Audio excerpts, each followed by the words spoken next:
This boy was born wanting to die, because he's been alive for billions of years. He used to be a fish in the lake. He's been a giant dinosaur, even an erupting volcano, and elephants hunted by humans. After hundreds of millions of reincarnations, he's too tired. He kept all his memories. For him, living is pain. But luckily, in this life, he had a mother who loved him very much. For the first time, he has a name, Li Ziren. The woman's name is Wu Yingshi. Lost her parents in the war. Soon after, lost her husband to another war. The world was too cruel for her. But it's a good thing she has Ziren. Ziren is her salvation. I'm going to live no matter what. He's 6 years old now, since he was born. Ziren has never spoken a word, but Yingshi still hasn't given up on him. She carries Ziren on her back every morning to sell vegetables at the market. At night, she pats Ziren to sleep. Yingshi smiles all the time and says to the unresponsive Ziren, "I love you."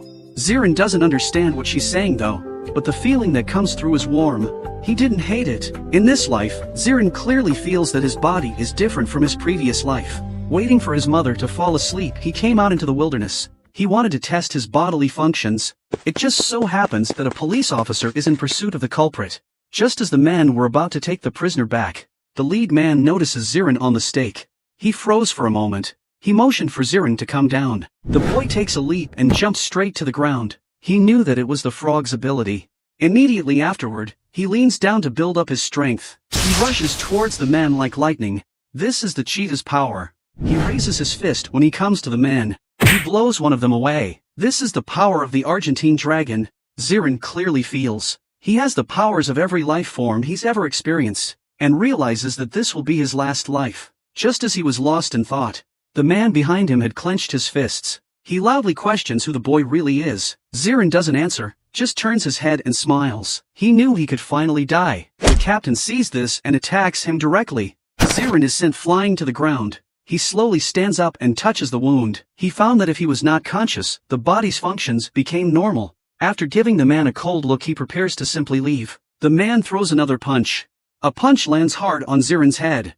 The arm is broken instead. He turned his body into a turtle. Watching the screaming man, he's got his hands around the man's neck. Just as he was about to strangle the man, a bullet came through his abdomen. Ziren falls to the ground. And Yingshi, who realizes her child is missing, is crying out and looking around. The boy's desire to live is to die. Because of the billions of years of reincarnation, he was too tired. The memories of each life intertwined in his mind, leaving him wondering what he really is. As the bullet penetrated his abdomen, Ziren, who had fallen to the ground, had nothing but joy in his heart and a hint of resignation.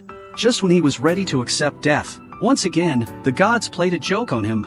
Just saw his body squirming. I don't know how long it's been. Broken organs, penetrating wounds healed. He rolled straight over, a mouthful of old phlegm spitting out of his mouth. Ziren wipes her mouth after spitting. A look of disappointment on his face. He survived because of the sea cucumber's powers. He got up and looked at the wound. Taking one more look into the distance, he has a decision in mind. But just then, Ziren heard a voice calling out to him. He froze slightly for a second, then turned and walked the other way. Being a human being for the first time, he didn't know what feelings were. All he knows is that he can support himself. There's no point in staying with that guy. At this point, Yingshi felt like his world had collapsed. Unable to find her son, she cries out in despair. But the boy doesn't stop, and so, 4 days passed. Ziren walks weakly through the forest, unable to even stand. There was a thud, and he fell to the ground. At the moment, he felt a heat all over his body. It's like he's in a vortex. He thought there was something wrong with the food he was eating, completely unaware that he was sick.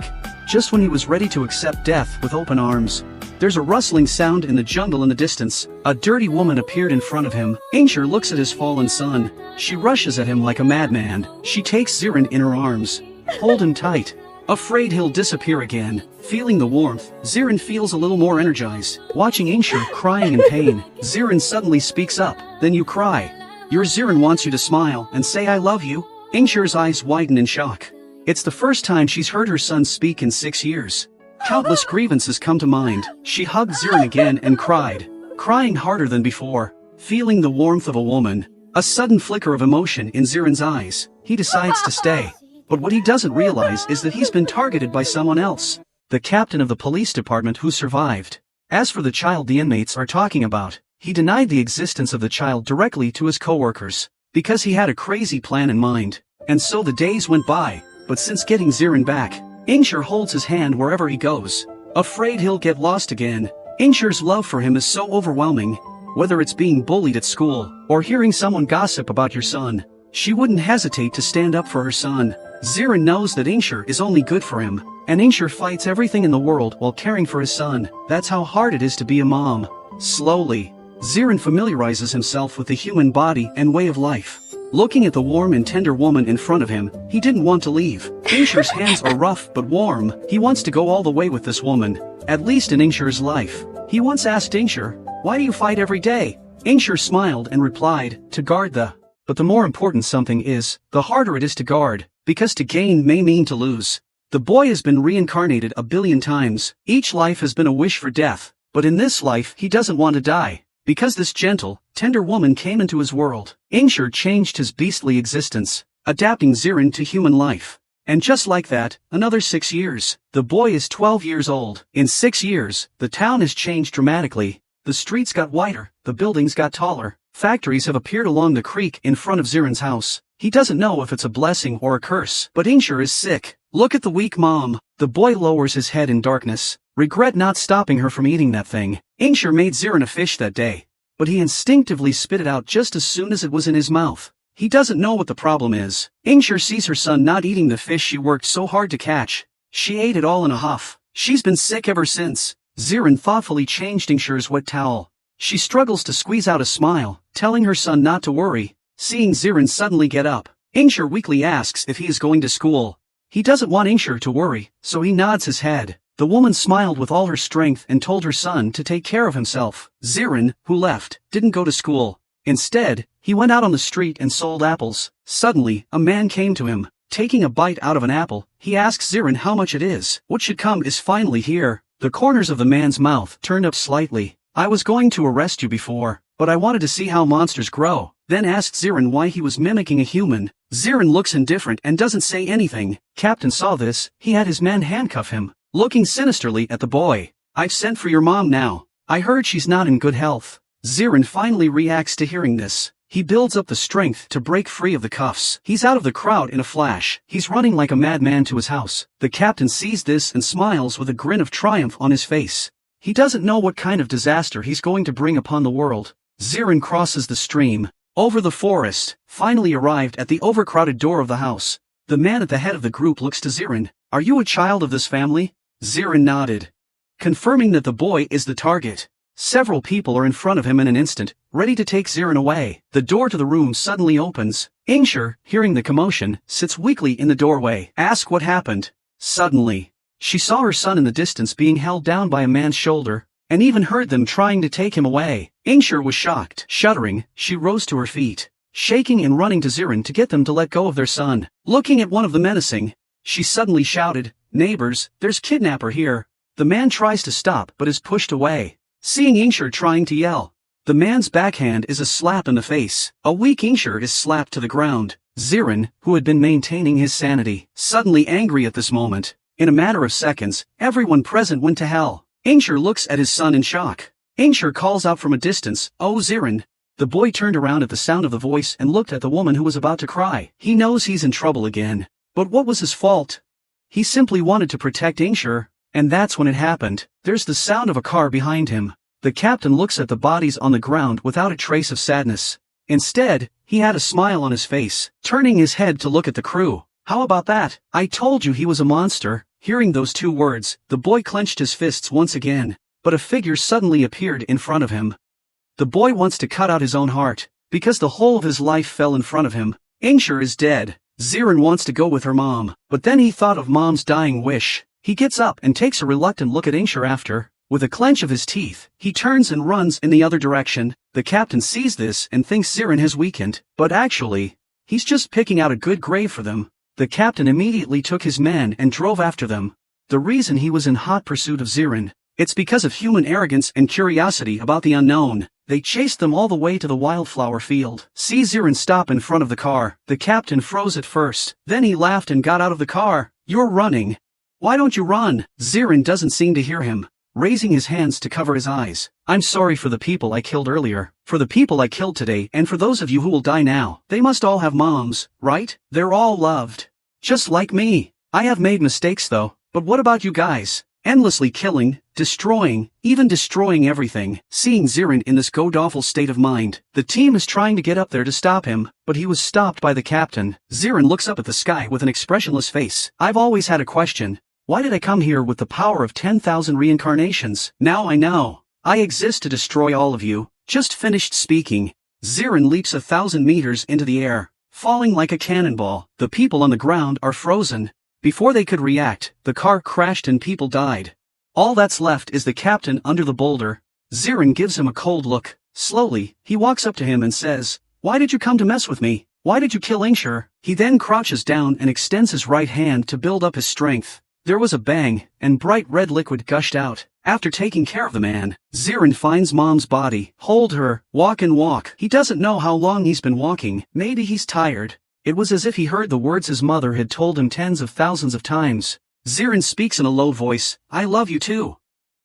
The boy loses all hope of living, because all of his life fell before him. Ingshur is dead. Zirin wants to go with her mom, but was stopped by her mother with her last breath. Ingshur wanted him to live. Zirin has lived up to her mother's wishes. After sending his enemies to hell, he's holding his mom's body. Lonely, he leaves this place of joy and sadness. Zirin spends these 12 years with mother. Compared to the billions of years, it's just a short moment. But this moment, it made him feel so much love and so much happiness. But there was no mom after that.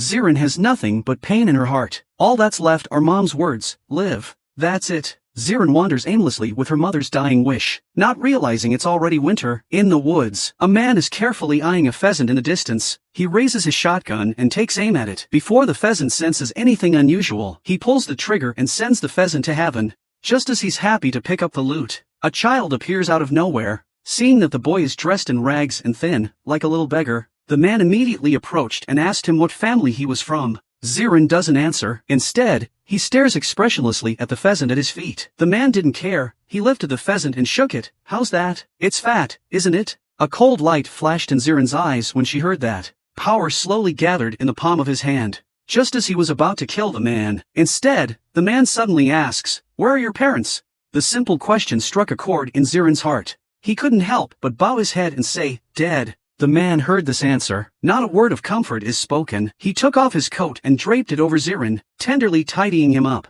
"It's winter and you're still wearing short sleeves. Aren't you cold?" Zirin looks at the man in surprise. No one but his mother had ever cared for him so much. Men don't care. Takes his hand and heads for home. A flash of human emotion appears in Zirin's eyes once more.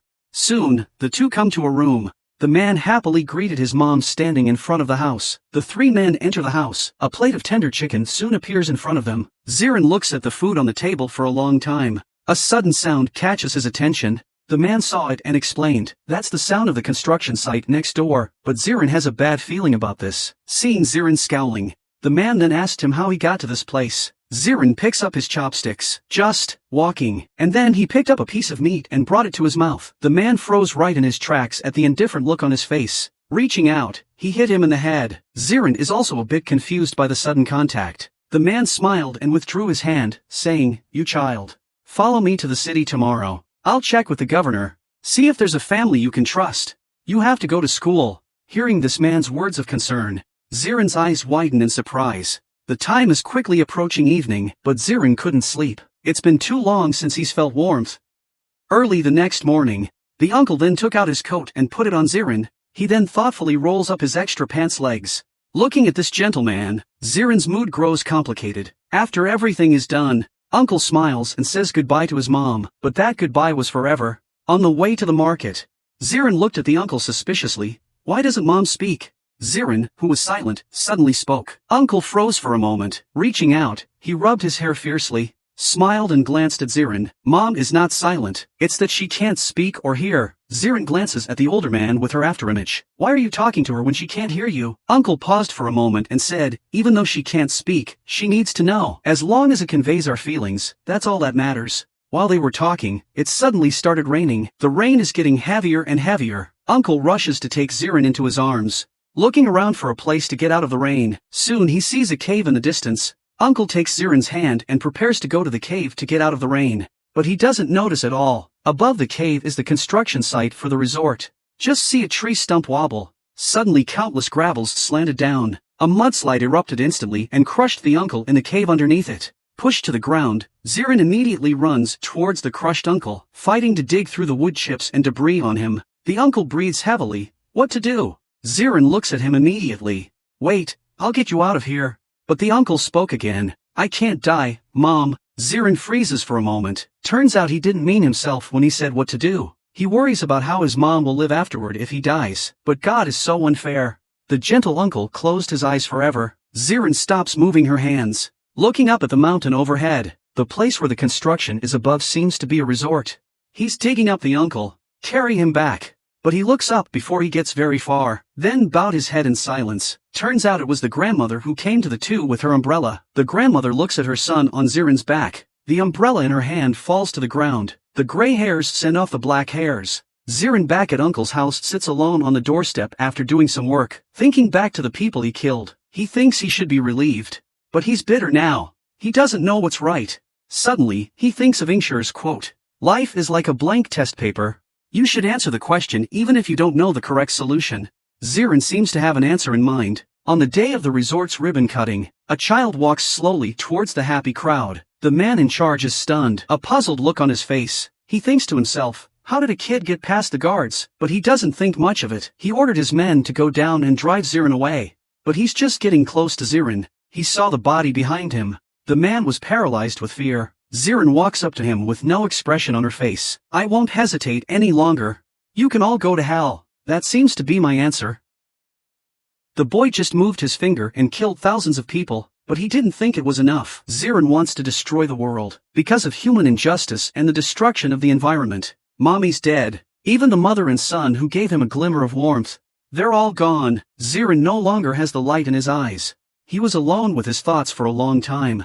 He realized that to reach his goal, he must have a profound mastery of his own power. Though he is capable of being everything, but without consciousness, it's just a human body. And so, Zirin spent a year in constant experimentation. That day he came to the train tracks. He was staring at the train as it sped by. The driver looks at the sudden appearance of the teenager and simply freezes in his tracks. But it's too late to stop. Zirin is knocked dozens of meters into the air. But when the driver stops the train and anxiously gets out to check, but there was nothing in front of the train. It makes him wonder if he's met a ghost. Unbeknownst to him, Zirin had long since left orbit. Tested, he felt that his body could reach the strength of the hatshell teeth even when he was unconscious, but he knew it wasn't enough. In the time to come, Zirin has learned to communicate with all life forms. Not simply verbal communication, rather, it's a psychic sensation. Time continues to pass and Zirin comes of age. He feels his body entering its peak. So he used the turtle's ability. Keep this period for a long time. 30 years pass quietly. The industry continues to grow.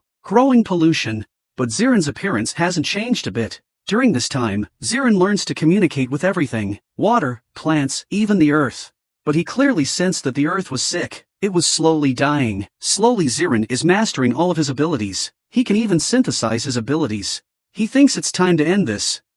A 60-year-old boy wants to destroy the world. Because the mom who once gave him warmth, the strange man who gave him a ray of light in his despair, all die because of the world. In Zirin's eyes, destruction means redemption. Just as he was about to send heat into the ground, using his own power to apply pressure, triggering repeated earthquakes to destroy the world, Zirin suddenly hesitates. He thought of something other than humans. And he himself had been alone for decades. There's no rush, even for destruction. He wanted to see the world of Ingshur and Uncle again. Zirin lowers his power-stored hands, heading for the human world. After traveling, he found that the sea, the mountains, the desert, the islands, there is no place beyond the reach of man. Even the paths that were once filled with the scent of flowers, it's become a cold road. Zirin stops dead in his tracks. He thinks it's time for destruction. Suddenly, a car sped toward him. A distant roar annoys Zirin even more. Huge amounts of energy instantly pour out of him. He slowly walks towards the approaching car, trying to destroy that nasty thing. As the vehicle approaches, the woman driving the car also notices Zirin's presence. She panics and steers to avoid it. But it's too close to avoid. But as the vehicle is about to hit Zirin, he froze in his tracks, because the woman in the car looked so much like the gentle Ingshur. Meanwhile, a boulder suddenly rolled down the hill. It's about to hit the roof of the car. Returning to his senses, Zirin strikes instantly, shattering the boulder with a single punch. The woman's eyes were closed and she was trembling with fear. The woman slowly opens one of her eyes in relief. Ziren's head came out of nowhere. Look at the boy with the long hair and blue eyes. The woman thought she'd met a ghost. She screamed in terror. The loud noise drew a boulder directly. It hits Ziren hard. The pain instantly spreads throughout his body. The woman sees this and hits the gas, throwing Ziren a few dozen meters. The fallen Ziren can't figure it out. The body is able to maintain its strength even when it is unconscious. But why does it still hurt? Until the woman ran up to him anxiously, showing a nervous expression. Ziren figured out the reasoning behind it. With his eyes slowly closing, a long-lost feeling comes over me. But once again, the gods played a joke on him. Ziren opens his eyes, looking at strange surroundings and strange people, rising instantly and surveying the surroundings. The nurse lady sees Ziren waking up. Ask him his name and home address immediately. Ziren rubs his head, a confused look on his face. Both of them froze for a moment as well when they saw this expression on his face. In that moment, Ziren actually forgot his name, until the woman came to his mind. Ziren woke up with a start. He looked at the two men and said, word for word, "My name is Lee Ziren." This comatose man suddenly wakes up. To his surprise, he realizes he's lost all his memories except for his name. Even the gentle woman only vaguely flashed through his mind. And that's when the attending physician arrived. Looking at Ziren in her hospital bed, his address unknown, his identity unknown, his memory lost. He can only look to Ajin. Ajin rolls his eyes helplessly. For the next 3 months, they looked up people in the 20 to 40 age group. Couldn't find out anything about Ziren. Even the security cameras in the area where he was injured didn't pick up any images of him. Ajin sighed heavily. She's heard the same thing 1,000 times. Ajin asked again what to do. The staff member smiles awkwardly after carefully analyzing Ziren's situation. It might be better if he had a guardian. Ajin didn't react for a moment. It wasn't until she repeated it a few times that she realized what the staff meant. And just like that, Ajin claimed a 3.5 billion-year-old good son, and their destinies were intertwined. After grumbling and checking Ziren out of the hospital, they come out onto the street. Noticing Ajin's unusual mood, Ziren can't help but ask her, "What's wrong?" Ajin glances back at him. "Actually, you're like this entirely because of the falling rocks, and I don't have to feel responsible or guilty for you." Ziren looks confused. What's wrong with who? Why do you keep saying the same thing? He doesn't realize it's being said to him. Ajin didn't explain too much. She walks up to him in a huff. "For your own good, I'm registering you at 24. And I'm 34. Much older." Ziren has a naive look on her face. "Are you upset because you're so much older than me?" Ajin is speechless. She's just trying to tell Ziren that she should speak respectfully to people older than herself. But what she doesn't realize is, this guy right here is a 3.5 billion-year-old monster. She turns her head and tells Ziren to follow her after she warns him again that he should speak with respect, preparing to find him a job and a place to live first, until he regains his memory. But Ziren played a hooligan. He took Ajin's hand in his. She shook Ziren off with a look of anger and said, "I told you so, didn't I? You can't just take someone's hand." The boy looks nervous and asks, "Why?" Ajin felt his head hurt. But she can't say why, and she can only tell Ziren helplessly, "You have to get permission to hold hands." Ziren sniffs and immediately asks, "Can I hold your hand?" Ajin sighs heavily, turns his head to remind the boy, says salute. After hearing Ziren say you, she grabbed the boy's hand. Suddenly, an image flashes through Ziren's mind. Ajin, noticing Ziren's hesitation, turned his head. She realizes that Ziren is already in tears. She asks Ziren why she's suddenly crying. Ziren, however, has a sudden body tremor. "Yeah, why am I shedding tears?" He himself doesn't know. Maybe forgetting is the best way to be gentle with Ziren. Ziren, who has lost his memory, is adopted by Ajin, who takes him to a coffee shop. She wants her friend to take Ziren in and work in her shop. Chiejia looked at the harmless Ziren. At this point, the unintelligent Ziren suddenly said, "What are you looking at?" This impolite attitude made her face question marks. The atmosphere dropped to freezing point. She persuaded Ajin to give up Ziren's adoption, and expressed her disapproval of Ziren working at the store. "Though this is your home. But look at him, he's so dumb, and he doesn't know how to be polite. And he lost his memory. I don't even know if he's a good guy. How do you trust him and bring him home for adoption?" Ajin knows it's no good, but then she remembers that Ziren lost his memory because of himself. The pitiful look on his face. Ajin's sixth sense tells her that Ziren is a good man. The two who have stopped arguing look at Ziren in the room. Seeing Ajin looking at herself, Ziren gives a cute smile. It's an instant hit to Chiejia's heart. Chiejia finally realizes why Ajin adopted him. This little boy is so sweet. Chiejia is feeling a big headache. In the end, she had to give in to Ajin's stubbornness. Arranged for Ziren to stay in the empty room above the coffeehouse, but she didn't expect the innocent Ziren to refuse. "I want to live with Ajin." But Ajin said no. Zirin has no choice but to accept. Watching Zirin get more and more depressed, Ajin said, "Don't think about anything else. Stay here until you get your memory back. I'll come and visit you often." Zirin nods her head in resignation. After that, Ajin gets up and says goodbye to both of them. These days, because of Zirin's business, Ajin's research has been delayed for a long time. Zirin asked curiously, "What kind of research?" Jia tells him, Ajin is a researcher at the Institute of Biological Science and Technology. It's very impressive. Ajin is going to take the puppy Wang.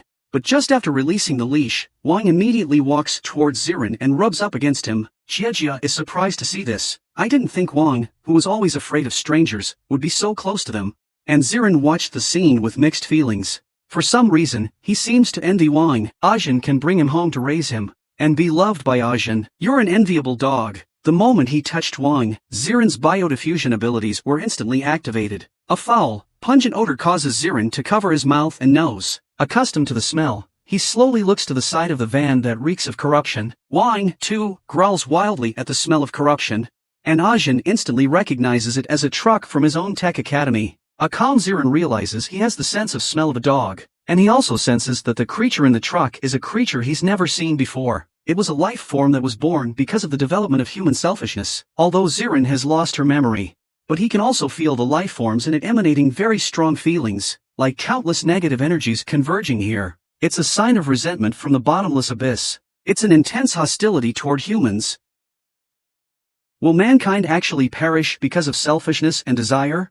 Or more precisely, man has destroyed everything else in his quest for development, and in the end, it's the technology we're so proud of that we're destroying ourselves. The final outcome is still unknown. This is a coelacanth, hydra, that induces the classification of cancer cells. No matter what kind of destruction it suffers physically, it'll be perfectly regenerated in a few days. In a research lab at a biotech institute, many researchers are working on the regenerative abilities of hydrozoan organisms. If we can figure out a way to curb cell regeneration, then there's a chance that cancer cells can be contained. Humans will break the cancer cell problem. Not long ago, a marine company developed a brand new hydra creature, and that's exactly why Zirin felt a disturbing presence earlier.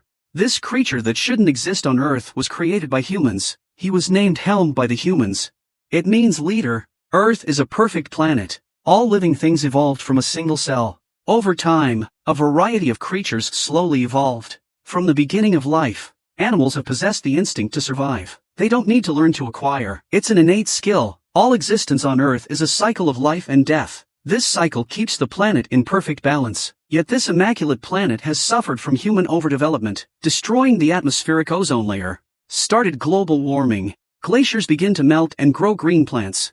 The oceans have also become a dumping ground for humans. All of this that mankind has done, it's destroying the balance of this perfect planet little by little. Back to the coffee house, Zirin's working a reluctant shift, because he wants to go to church with Ajin, but Jia told Zirin not to go anywhere because of work hours, and threatened to sleep on the street tonight if he tried to run away. And I'm a Buddhist, I'm a Shaolin Kung Fu practitioner. Ajin asked Zirin in passing, were you religious before you lost your memory? Jia asked when she saw his blank face, are you an atheist? That is, someone who doesn't think there are gods in the world. But Zirin immediately denied. He thinks it's impossible for a perfect world like this not to have a god. If there weren't, then the world would be a weird place, even if he's lost his memory. But Zirin, which has lived on Earth for billions of years, 100% sure, such a perfect world, the Earth is not going to stand by and watch the balance be upset. Whether it's a typhoon, a hurricane, an earthquake, a tsunami, there's an endless array of natural means at its disposal, like the human body's ability to protect itself from destruction.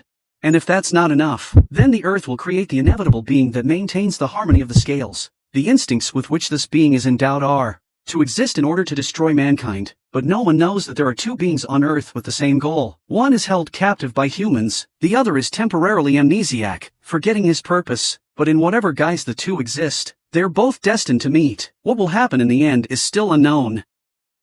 Zirin, who has lost her memory, was arranged by Ajin to work at her friend Jia's coffee shop. Zirin wakes up and is reprimanded by Jia while she's still in a daze. You slept in a dirty warehouse without cleaning it. It's a real bummer. Zirin is forced to organize the warehouse with Jia. He realizes that the boxes are full of books, and one of the animal worlds piqued his curiosity. Jia says you can read it when you're bored, because customers often come into the store to read and not consume. That's why I took the book down. Soon it will be time to go to work. Jiejia is giving Ziren a newcomer orientation, teaching Ziren some hospitality skills for work. Though he can answer the questions, but he's like an emotionless work machine. Jiejia said that the world doesn't work with your face. Do you think you're better looking than the audience that's watching my video right now? If you want your customers to experience 100 points of service, you have to smile. That's it. The first guests of the day have arrived. Seeing that it's two beautiful college girls, Ziren immediately puts on a smile that would charm 1,000 girls. Except, of course, for my wife, Scarlett Johansson. The two girls were instantly overwhelmed by this fucking aura. What's wrong with this guy? I didn't teach him the pick-up girls technique. Is it self-taught? The time has come to evening. Ajin, who is running for exercise, passes by the coffee shop. She finds the store full of customers, and most of them are girls, and they're all looking at Ziren like they're crazy. Ziren responds to all of them with a smile. They were all overwhelmed by Ziren's handsome face. Ajin didn't realize this guy was so deadly. In the evening, Jiejia looked at the day's turnover, which actually amounted to 2.5 years of revenue. She roared happily. I'd found a treasure, and trying to change the facade sign to Ziren's smile. Ziren, who has no concept of money, is unimpressed, needing the sore apple muscle all the time. Ajin is happy for them too. She wanted to have a drink with Jiejia tonight to celebrate, but Jiejia said she had a date, so she wouldn't go. Ajin just sighed and gave up, but Ziren said he had nothing to do, so you could ask me out. And he looks at Ajin with a look of anticipation. The atmosphere has become quiet. Then the two men went to a bar. Ajin didn't say much and filled him up. And Ziren is new to this beer thing. It's a straight-up gulp. Ziren then gives a constipated look. Why does this stuff taste so bad? But watching Ajin take a straight swig, and straight to the point that she's coming back to life herself. It's so enjoyable. Ziren is puzzled as to how this stuff tastes good. Ajin doesn't know how to answer. Maybe it's to get drunk. Ziren asks curiously, so what if you're drunk?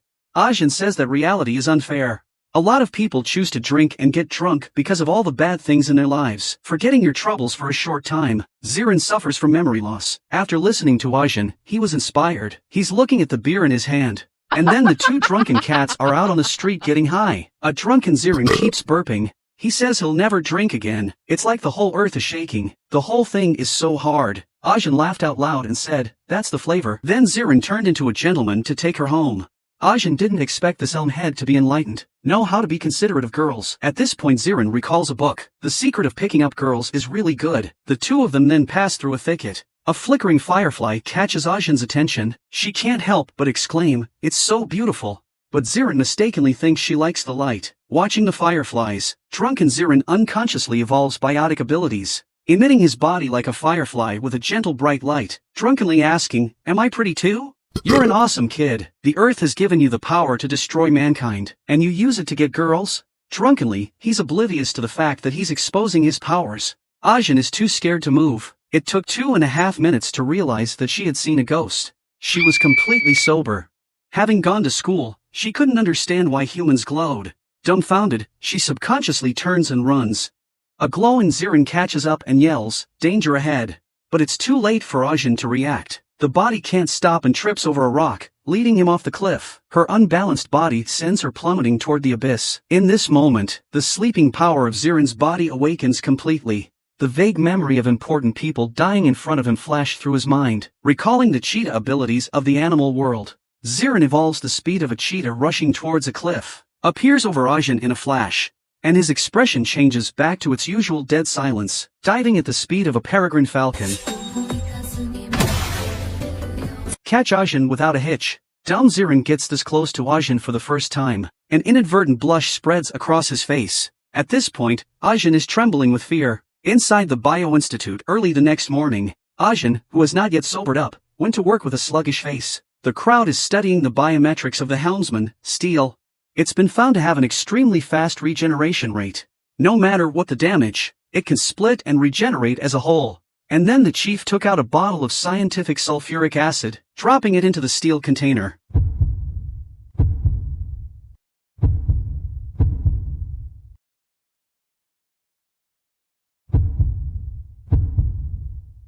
Ajin was intensely disturbed by the sight, and the chief finds it very interesting. He also said it was a major breakthrough for mankind.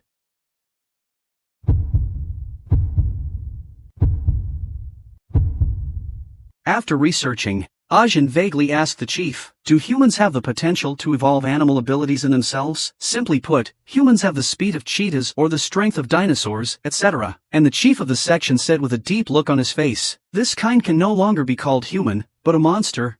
It's an experimental research subject for humans. At night, Zirin becomes a wage earner to make ends meet. The moment he saw Ajin, he immediately switched to dog-licking mode. He totally missed the fact that Ajin looked preoccupied. Ajin surveys the fool in front of him. Do you remember what happened last night? But Zirin pretends. What? I forgot all about it. Ajin slaps the table and tells him to stop pretending. What happened to your superpowers yesterday? And Zirin himself doesn't know what's going on, but he senses that he can evolve the unique abilities of all creatures, and said if Ajin you don't like, then I won't need this ability from now on. But Ajin is curious and asks, what do you want to do with this ability? Zirin looks up and thinks. Suddenly, the blurred picture of him killing people appeared again in his mind. Then he blurted out, I want to destroy the human race. Humans break the laws of nature in order to live longer, creating creatures that were never meant to exist on Earth. Thought this was a technological advancement, but they didn't know they were creating a horrible creature called steel that would destroy humanity. But it's not the only one with that goal. There's also Zirin, who's lost his memory. Just now, Zirin subconsciously spoke of destroying the human race. Ajin looks at him with disbelief. Zirin, who has come back to his senses, doesn't know why he said such a thing. Ajin thinks it's strange. How could a simple, sweet boy say something so dehumanizing? Then she tried to get Zirin to cooperate in the investigation of the mystery of his body, and then produced a consent form for him to sign. Zirin, who can't read this, doesn't care. He'll do anything Ajin says. Quickly write down his big name. After signing his name, he asks Ajin what else he needs to do. Ajin is looking at him with a big smile on his face. The next day, Jijia returns to the store and sees Zirin looking like a kidney failure. She's shocked to the point of losing her face. Heartbroken, she asks Zirin, who bullied you? My lucky cat Zirin. Zirin looks depressed, thinking back to last night when Ajin smiled and drew his own blood, and making himself drink all kinds of weird stuff, and finally poking myself in the stomach with a tube. If I'd known, I wouldn't have signed that contract. At this point, Ajin has just gotten out of the shower. Lying on his bed, she tossed and turned, unable to sleep.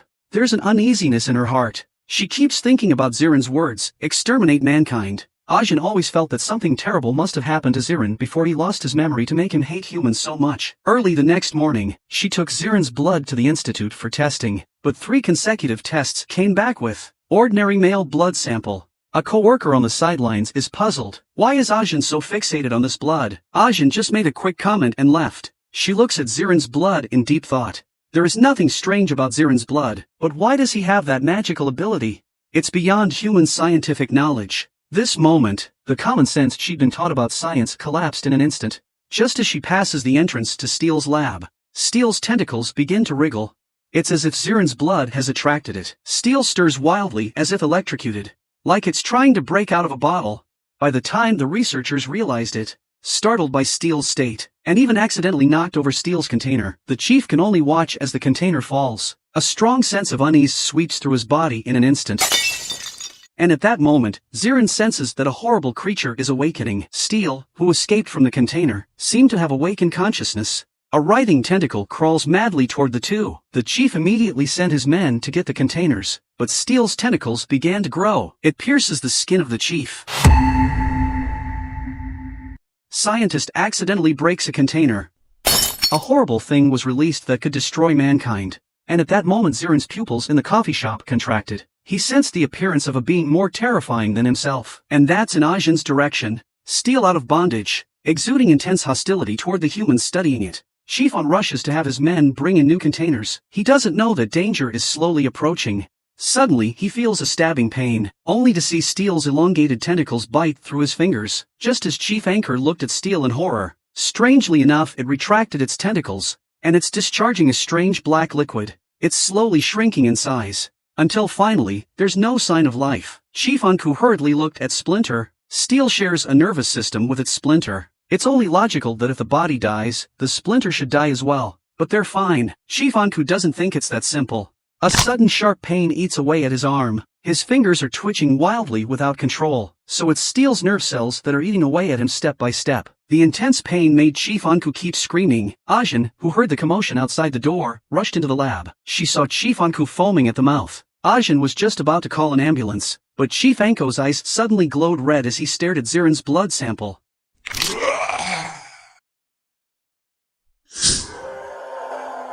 He's coming at Ajin with more speed than humanly possible. Ajin has no time to react. Steel seemed to be tearing the woman apart. In the nick of time,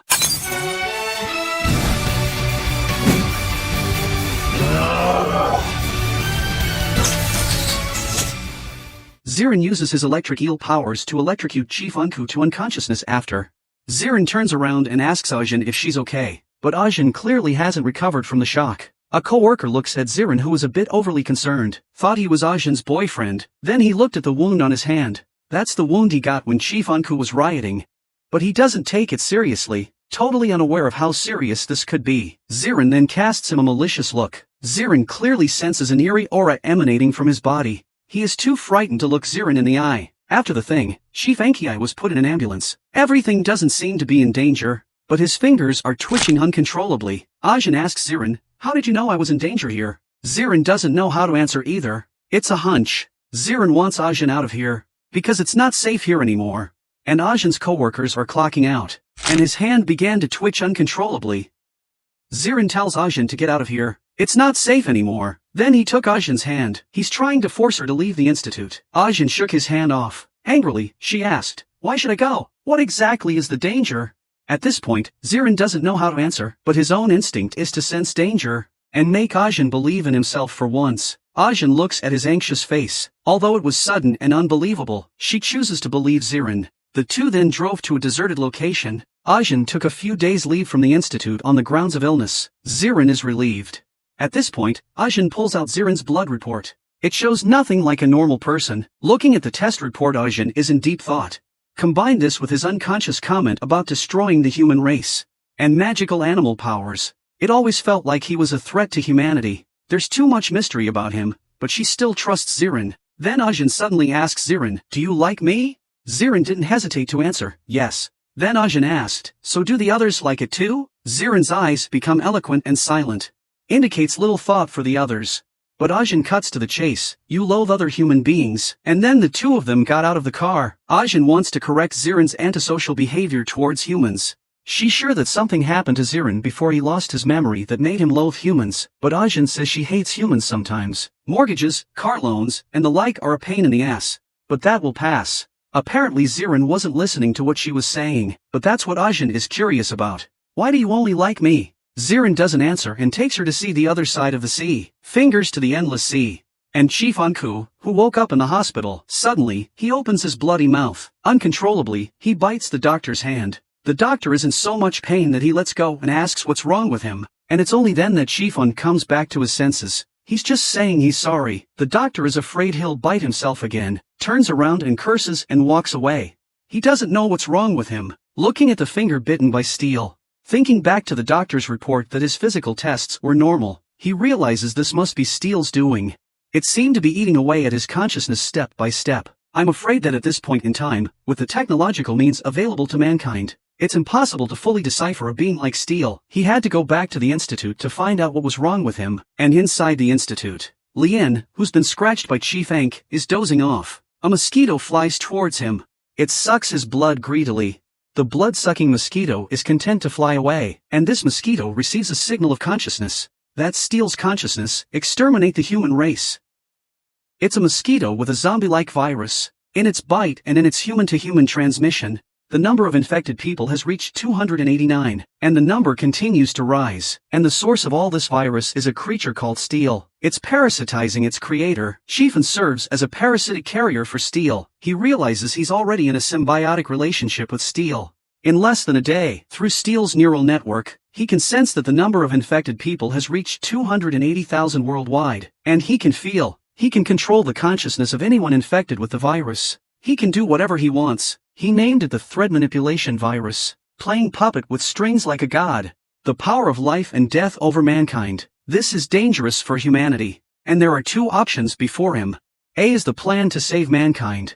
B is the extermination of mankind. On the other side of the sea, Zirin is using his biotic sense to disperse the fish in the sea. Zirin then uses the power of nature to control the surface of the sea. Although Ajin is a scientist, but the sight in front of her made her jaw drop. This is beyond scientific explanation. The sea is under Zirin's control, creating huge tornadoes, like a pillar of water. She really didn't think Zirin could manipulate nature. Then Zirin asked her if she wanted to take a ride. Ajin stared blankly, not understanding at all. Before she could react, Zirin took her for a ride on the waves. Just keep rushing towards the distance. Zirin told her not to be afraid. There's nothing to be afraid of, because I'm here. The land, the water, even the wind, it's all under my control. He told Ajin to feel the rawness of the world with his heart. And that's why Zirin only likes her. He thinks Ajin is as beautiful as nature. Because in his mind, Ajin was like the woman who had always given him a sense of warmth. At that moment, Ajin's smile slowly blossomed to feel the beauty of it all, shouting out her wish towards the sunset. Zirin smiles for the first time in hundreds of millions of years. Maybe memory loss isn't such a bad thing for him. But such a beautiful sight will never come again. At night, the two came to an island. Ajin feels that Zirin's powers and presence are dangerous to humans. It's like a nuclear bomb, and Ajin is now like a light to Zirin. She also became a yoke for Zirin to destroy mankind in the future, but Zirin is now willing to guard the world she cares about for her. But once that light is gone, then mankind will be confronted by two terrifying beings, and inside the Institute, Shifen, whose mind has been affected by steel, doesn't understand why God gave himself the power of life and death over mankind. When he saw the news about countries enacting all sorts of irrational policies, it's quietly sweeping the globe. And the actual beneficiaries of all these irrational policies, it's only the high and mighty politicians and businessmen. The rich only get richer. The poor will only get poorer and poorer until they die. Such a dirty and selfish human society. Let him realize that this is destiny. He thinks it's God's way of making a better world for himself. As long as the number of infected people is high enough, he can manipulate human consciousness at the touch of a finger if he wants to, triggering the Fourth World War of mankind, watching humans kill each other. What a wonderful sight that would be. It would be the end of mankind. The Earth will return to a time when there were no humans. A being that can manipulate everything. It's going to be divine. What a wonderful scene that would be. This man thinks he's a god. The power of life and death over mankind. He controls the consciousness of 280,000 people around the world with a neurovirus. And the number of infected people just keeps going up. Just when he was enjoying his godly rights, a figure appeared out of nowhere in front of him. Shifen inquires, "Who the hell are you?" "My name is Li Zirin. I'm here to destroy you." Shifen froze at the sound of that. His pupils constricted. The eyes glow red and hiss. As the glasses fall out, his consciousness is gradually overtaken by the neuroviral creature Steel. "I can sense that you and I exist for the same purpose. Why are you trying to kill me?" 5 minutes ago, the mosquito controlled by the Steel virus almost bit Ajin, nearly turned the people he cared about away from himself again. And that's why Zirin came to kill him. Because your presence is dangerous to her. Zirin stopped talking and unleashed all his powers. Aura of killing. But Steel is undaunted. Then he clasped his hand. The humans controlled by the Steel cell virus are like zombies rushing through the gate to get to Zirin. "Now all humans can be my weapons. You want to kill me? That's a joke. I am now the god of this world." But Zirin doesn't even wait for him to finish his sentence before he goes straight for him.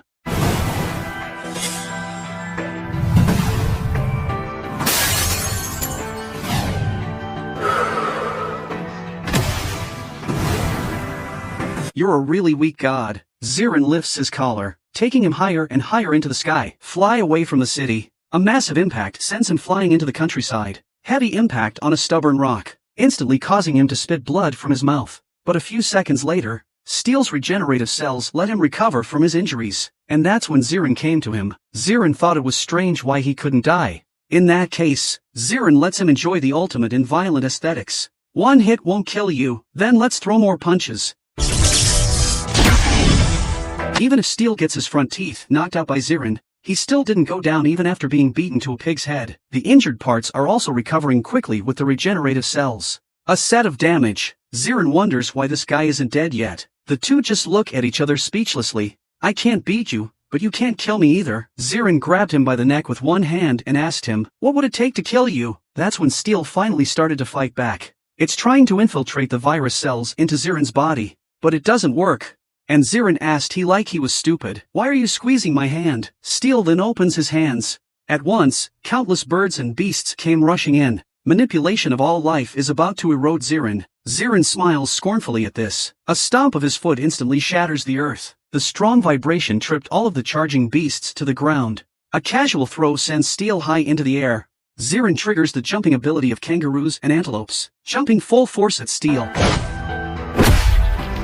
an ascending dragon punch through his midsection. Such an exaggerated attack that Steel briefly loses consciousness. The out-of-control animals flee. Steel, collapsed on the ground, slowly regains consciousness. This wound can't be repaired by regenerative cells. A new host must be found. Steel looks at Zirin with his dying breath. A look of fear appeared in his eyes. It was only then that he completely realized there's absolutely no way to win in front of him. He's the devil. Suddenly, he thinks back to the girl Zirin was so protective of earlier. Despite being punched through the body by Zirin, despite being covered in blood, he can't help but laugh, because he's figured out what Zirin's weakness is.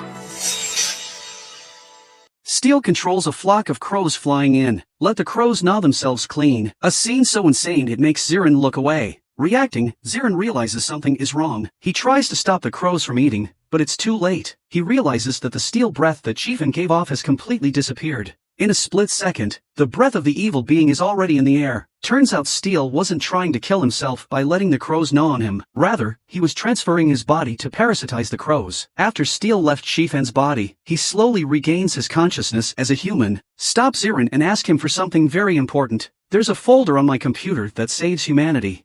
But Zirin didn't hear him out. He turned and ran. He knew exactly what Steel was after. He has to get back to the coffee shop fast now. At this point, Steel has taken control of the raven flock and has flown back to the city. Inside the coffee shop, Jia is complaining that there are fewer and fewer customers in the coffee shop. It's Zirin's fault for not working. It's not like I can just fire him. Zirin is now the face of the store. Suddenly her hand is uncontrollably clamped over Ajin's mouth. She reacted and retracted her hand in a hurry. Jia's headache ensued. Strange voices are coming from her head. No matter how much she struggled, the voice wouldn't go away. Steel's viral cells continue to invade her brain. She's on the verge of losing control. She's yelling for Ajin to run. Ajin is a little scared by her behavior, but there's more to come. A horde of Steel-controlled people are surrounding the coffee shop like zombies. The next second, they break the glass and rush in. Ajin was scared out of his wits. At this point, Jia is also completely out of control. Just as she was about to touch Ajin, a figure flashes past the zombie's head. Her hero makes his appearance once again. Zirin pushes Jia's head straight into the table, and he didn't forget to say, "I'm sorry, Mrs. Boss, please don't dock my paycheck." Then he dragged Jia's head towards the out-of-control crowd, and threw it mercilessly at the crowd. "I'm really sorry, boss lady." Ajin is stunned by this ruthless side of Zirin. Jia gave Zirin the MBT personality test earlier. The results came back as frightening ISTP personalities. Meanwhile, the world is broadcasting emergency news. Mentally disturbed human beings are appearing all over the world. Experts officially classify this symptom as a zombie epidemic. They're not sure where the virus came from. Some say it's a biochemical virus from M. Those who got it all coincidentally received a picture and instructions in their minds. The image was of a girl with long hair from the country of kimchi. The command is, catch her and bite her. Back to the coffee shop. Countless zombies are about to pounce on Ajin, and behind the zombie horde, a crow watches silently. And this is Steel, who has been given a new lease on life. He's enjoying the sight, ruthlessly tearing away at it. Human. End times kill the Madonna first, but what would you do if the Madonna was someone you loved? Internet celebrity live broadcast is real. The next second, the man in green opens the window. He jumped from the 18th floor. Web celebrity guy is stunned. I didn't realize he played it so real. Walked into the window and looked down only to find that his friend wasn't dead. But here's the weird part. The others are running in one direction like zombies. Such a horrific scene shakes the little brother to his core. The world government has officially named the Steel Cell virus corpse tide. And inside the coffee shop, Zirin fights to protect Ajin. He knows these people controlled by Steel are out to get Ajin. Zirin is just about to start the killing process. A blast of murderous energy sends chills down Ajin's spine. The Zirin in front of her seemed like a different person. It's so strange. Just as Zirin tried to make a move to kill them, Ajin of the Holy Mother's heart, however, suppressed the murderous intent in his heart, shaking his head to signal him not to kill. Don't do it! Zirin has no choice but to carry Ajin on her back. But everywhere he go, there are zombies. Soon the two are surrounded by walkers on all sides. Zirin tells Ajin to hold on tight. Derivative kangaroo's ability to leap up, landing on a rooftop. Ajin looks down at the irrational crowd. I don't understand what's wrong with the world. Zirin explains to her. This is all the work of Steel, created by Chiefin. He also said he had killed Chiefin. It can't be helped. Even so, Ajin can't make sense of it. Why Zirin is so cold-blooded and heartless. Those people are living beings. They're just being controlled by a virus.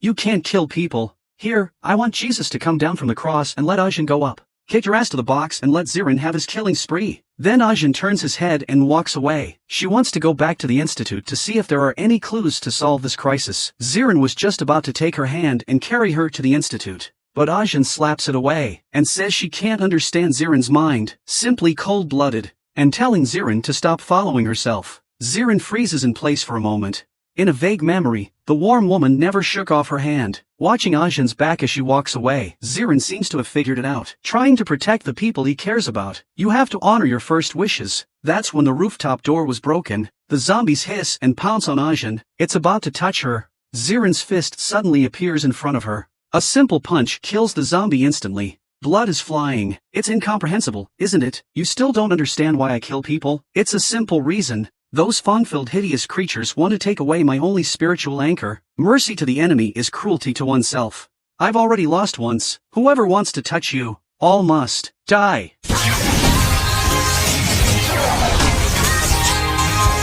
I'll protect you no matter what. Ajin looked at the man in front of her with dismay, who had sacrificed his life for his own, as if to say, as long as I am here, everything is enough. And at that moment, a building behind him. The guy from before with the cell phone is live streaming the whole thing. The pop-up screen in the live broadcast room exploded. The number of viewers is skyrocketing, and that's how Zirin's powers became public. And in the national emergency room, the zombie virus was already giving this group of leaders a headache. They're still trying to figure out how to cover it up and keep their positions. A crew member rushes in with live footage from Zirin. Now things are going in a completely unexpected direction. I wonder if this is a friend or foe of mankind. Zirin looks at the group of zombies that are still standing after being incapacitated by his own electroshock. They're all staring at Ajin with red eyes. Zirin realizes that the virus itself must be dealt with first. When he calmed down, he sensed Steel's scent was nearby. Turning his head, he sees it on the roof of a house far behind Ajin, only to see the raven parasitized by Steel watching this from above, calmly directing the wave of zombies towards Zirin and the others. Steel must eliminate Zirin as a threat to his existence. If I can't kill you, I'll break your heart. Zirin then sinks his body, evolved Tiger Claw to dig out a stone. A blue light of psychic energy emanates from his eyes, transforms into a humanoid turret.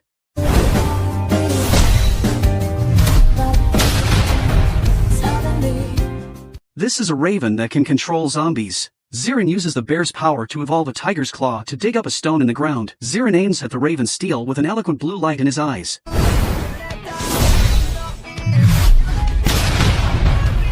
After a violent explosion, the zombies behind Zirin are falling out of control. But only 2.5 seconds later, Zirin senses something's wrong. The sight that symbolizes the red light of death reappears. The zombie gradually regains its hideous face and stares at Ajin. It turns out that Steel was lucky enough to avoid the blow that pierced the mountain. The zombie horde is about to pounce with another ear-splitting hiss. Ajin is screaming in terror. Zirin holds her trembling hand to calm her down. Don't be afraid, whether it's running to the ends of the earth or against the world. I will always protect you. With that, he picked up Ajin and told her to hold onto him. The moment the zombie was about to touch him, Zirin leaps off the building. This scene also happens to be recorded by a live webcam. The country's prime minister can't believe this broadcast is real, trying to cover up the broadcast. But the video footage has been broadcasted by all the major media outlets. It's completely out of the state's control. It's caused a worldwide sensation. The crowded streets, in the fast-moving subway, even major schools and internet cafes are in shock. Zirin became an internet sensation. People are talking, is this Superman? And the clip was seen by the Secretary of Defense.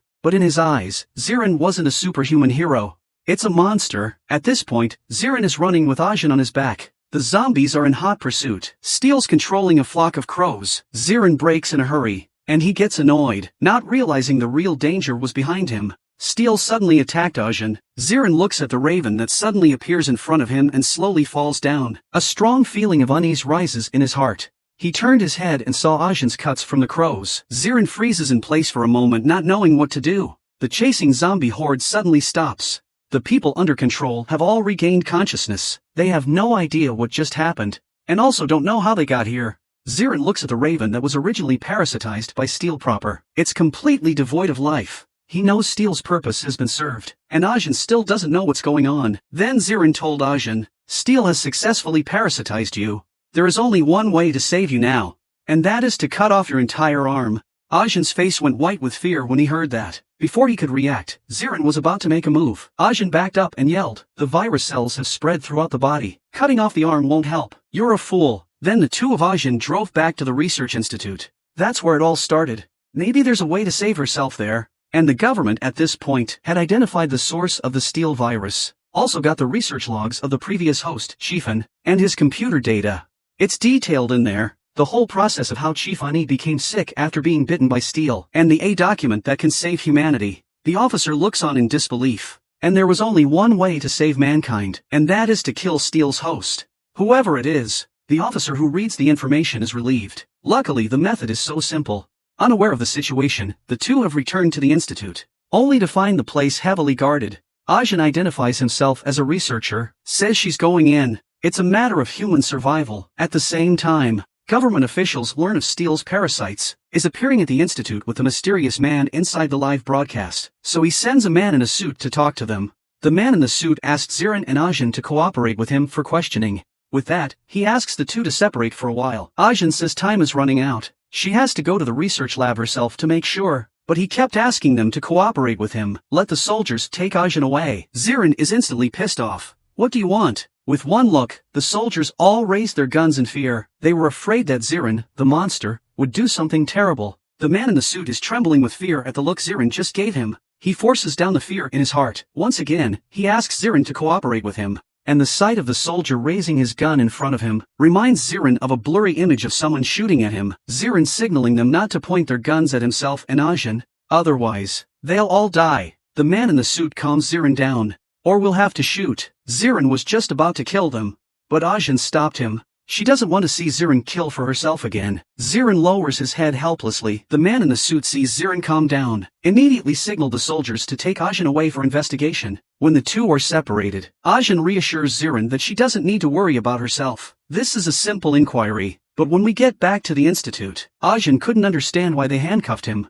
The woman explains, "You were parasitized by steel. It's a means of preventing it from controlling your rebellion." The bald guy next to she still has the tranquilizer ready, and Zirin is taken to the Defense Department building. He was interrogated by the Minister of Defense, and Xianying. He's got Zirin explaining what his superhuman abilities are all about. And Zirin just said he didn't know, and also asked, "How is Ajin doing now?" The minister didn't answer him back, but talked about his own father, though her father was a small-time cop and died young, but he left behind a journal of his investigations. There's a story about an incredible being. Father was investigating that thing, but he was killed by the monster, and this Minister On's father is the same Sheriff On who shot Zirin's mother 47 years ago. At this point a soldier came in and reported, "There are results from the institute. Ajin is Steel's current host." The minister says it's fine. Looks like just kill the girl. The world will be at peace. Zirin breaks free from his handcuffs in a fit of rage. Facing the murderous Zirin, she who can sit on the position of Minister of Defense is not afraid at all. She was about to say, "This is just to save humanity." Zirin punched the bulletproof glass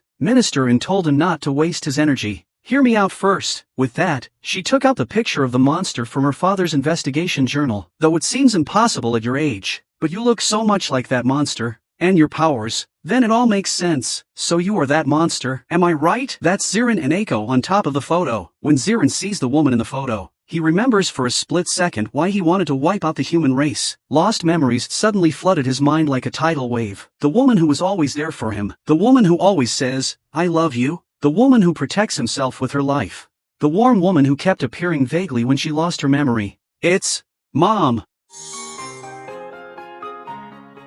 The man with the power of all things, finally recalling his mission, that is, to destroy the human race. But before he does that, he wants to solve the mystery in his mind. And in the Oval Office, investigative officials present a document. The contents of the document are a request to execute the source of the virus. That's Steel's parasite Ajin. The president is hesitant. Is there no other way but to kill the innocent girl? The official said, "Human technology has not fully grasped the dangers of steel. The danger posed by steel should be neutralized as quickly as possible. Sacrifice the small for the big. This is definitely the best option. Please make your decision as soon as possible, Mr. President." Even if the president hesitates, but everything is right in front of him, he still knows how to weigh the life of one man against the life of the whole world. With the fall of the presidential seal, Ajin's death warrant is officially in effect. The news quickly reached the institute. They began to prepare Ajin for execution, though they knew it would turn out this way. But they still felt sorry for the innocent woman. Back in the Defense Department building, Zirin is irritated by the photo in Minister An's hand, standing frozen in place for a long time. "Looking at the picture of my mom. All the lost memories have come back. For the first time as a human, he don't understand why this woman's arms are so warm, nor do he understand that after he ran away from home, why would this woman be so desperate to find him? Until the woman finally took a bullet for herself and died. Zirin realized that she had been wrapped in a mother's love. He should have called she mom earlier. He thinks about the cops who shot his mom. His eyes turned back to their old deathly indifference. He asked Minister On if she was the daughter of one of the policemen at the time. Did you go to all this trouble to bring me here to avenge your father's murder? With that, he lifted his chair and sat down. But the minister said it was a long time ago. I don't think like that anymore. Now she's only thinking about the safety of her country. And you are now an uncertain danger to the nation and to mankind. And Zirin doesn't give a damn about her so-called country, people, or righteousness. All he wants now is a picture of his mom. And for Minister On to give it to him. This will save her life. But Minister On said, what if I don't? She wants to irritate Zirin, see what he'll do. To see if he's a threat to humanity. Only the dead silence of Zirin is seen. A small wave of the arm. Don't deny my request. You are the daughter of that man. This is already making me angry. Minister On, who was so high and mighty just a moment ago, and now she's completely stunned by Zirin. She rushed to say that her father died early, and that she didn't really have any feelings for him. Suddenly Zirin asks him if he knows how many lives humans carry with them to die in their lifetime. In the cycle of 10,000 lifetimes, I have lost many of my kind to you humans. I have felt endless pain, so hard to get the only warmth. But then your father took away all I had in the world. So, you're so quick to write off your relationship with your father. It makes me laugh. Though Minister On doesn't know what Zirin means, but she knew that if she didn't hand over the photo she would die. Zirin takes the photo and slowly rises. He's leaving with an aura of death all over his body. Minister On raised his nerve and asked him, is you going to save Ajin? Zirin said indifferently, that's just a human being. It means nothing to me anymore. He pierced through the 2-meter-thick titanium alloy steel plate of the Ministry of Defense with just one punch. Even the steel walls of the outer perimeter, which could withstand a nuclear strike, were blasted through a hole. The eyes are as cold as the depths of hell. Every step he takes reeks of death. The shattered bodies in front of the big hole make him look like the Grim Reaper. These battle-hardened soldiers are stunned into silence. Minister and in the interrogation room, though she'd long since lost her fear of death. But with the intimidation of the punch Zirin just threw, the primal fear in her body was awakened. Her hands were already shaking unconsciously. She then gives the soldier his orders. Kill Zirin Lee on all fronts. Level 1 alarm. That's the highest state of alert in the country. Back to the institute. Officer in black says, only killing you will solve the human crisis. After saying this he had the euthanasia program started. Ajin couldn't believe this was happening to him. She asks, isn't there any other way? But he left Ajin speechless with a moral abduction from the highest point of mankind. The life of the world and the life of you alone. I hope you understand. Ajin accepted the truth with reluctance, crying silently in pain. The officer reassures Ajin not to be afraid. The process is like falling asleep. You will die quietly and without pain. He didn't know Ajin had a creepy smile on his lips. An empty street. Recovering consciousness, Jijia has been searching for Ajin and Zirin. Suddenly Zirin is seen. She rushes to ask Zirin, where did you and Ajin go last night? How come I can't reach you guys for a day? But then her eyes widened.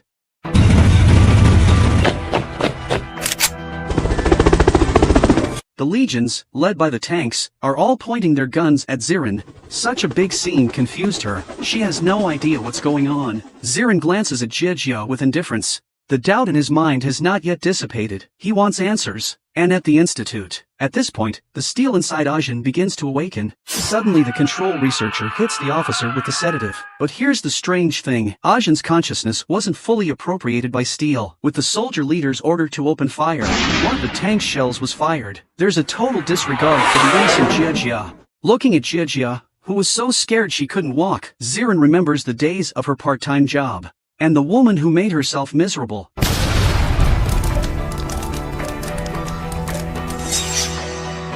After the smoke from the explosion cleared, the soldiers stand in fear. After decades of war, they've never seen anything like this. That man is a monster.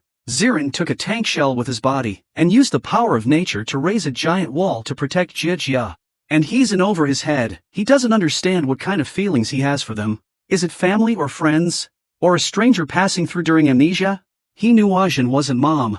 But the words of the defense minister ordering Ajin's execution kept echoing in his head. What the hell does that feel like? He doesn't understand why he's worried about her. He also doesn't understand why he stepped in to save Jijia. It's getting really annoying. It feels like it's all about to grow a brain. Zirin asks Jijia if she's hurt. Look at the cold look on his face. Jijia's not sure he's the same Zirin she knew. Cowering in fear, she dares not speak. Zirin sees this and continues to ask. These humans are trying to kill me and Ajin. The reason is to save all of humanity. What do you think? Do you want us to die? Though Jijia is desperately afraid. Don't understand what Zirin is talking about. But she wants Zirin and Ajin to live. Zirin had an answer in her heart. In a moment of clarity, the troop leader orders the tanks to reload. Zirin tells Jijia to close her eyes. The next scene is going to be horrible. The head soldier is about to call for fire. Zirin instantly grabs him by the mouth. One hand lifts him up high. Some of the soldiers around us are afraid to shoot for the captain's safety. Some of them had already fallen to the ground in fear. You humans always talk about sacrificing the few for the many, but I think that's a ridiculous statement. It's like brainwashing. Why must we sacrifice for the collective? Instead of letting myself live well? The so-called sacrifice is self-selecting. But why can it be forced? The truth is, you humans are all about the law of the jungle. It's the strongest of the strong ruthlessly trampling on the few. The decision is always in the hands of the strong. So I've decided, kill you all.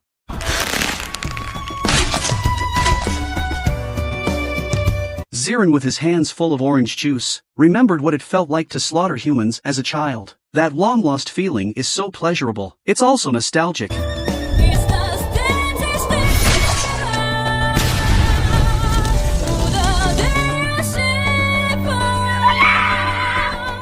There's not much recap in this episode. The story will be told in Zirin's inner thoughts. A powerful explosion turns the sky the color of blood. The smell of blood fills the air. Unafraid of death, the live media covered the whole thing live on the air. The man is slaughtering kimchi soldiers like the Grim Reaper. The scene is littered with the remains of kimchi. It's hell on earth. The government has set off alarm number 1 for this dangerous man. He's a monster. He's a demon. He's beyond Homelander. You guys always ask me why I kill people. The reason is simple. I learned the human language. I've learned human thoughts, learned about human society. Humans always think they are the center of the world. As long as it's tied to human interests, it's justified to maim other creatures and destroy the environment. I have been through countless reincarnations. Each life exists as a different species. When I was a shark, humans cut my fins off to satisfy their taste buds. Let the blood stain the beach. When I was an elephant, humans killed me mercilessly and took away my teeth, just to make meaningless art. When I was a crocodile, humans pull out my tendons and strip me of my skin. They make all kinds of leather goods to satisfy their vanity. When I was a monkey, I was a human drug test subject. Even as a dog, I couldn't escape human abuse. In the infinite cycle of life and death, I've died at the hands of humans tens of thousands of times. I hate humans even now. The reason is so simple, and in this life, I was born as a human. The warmth I had so easily gained was mercilessly taken away from me by humans. It was you humans who created the monster that I am. Your human arrogance is uncontrollable. Like internet keyboard warriors. Makes me sick. Don't advise others to do good without experiencing their suffering. Who can understand my hundreds of millions of years of loneliness? It's not me or the world that's wrong. It's this human society.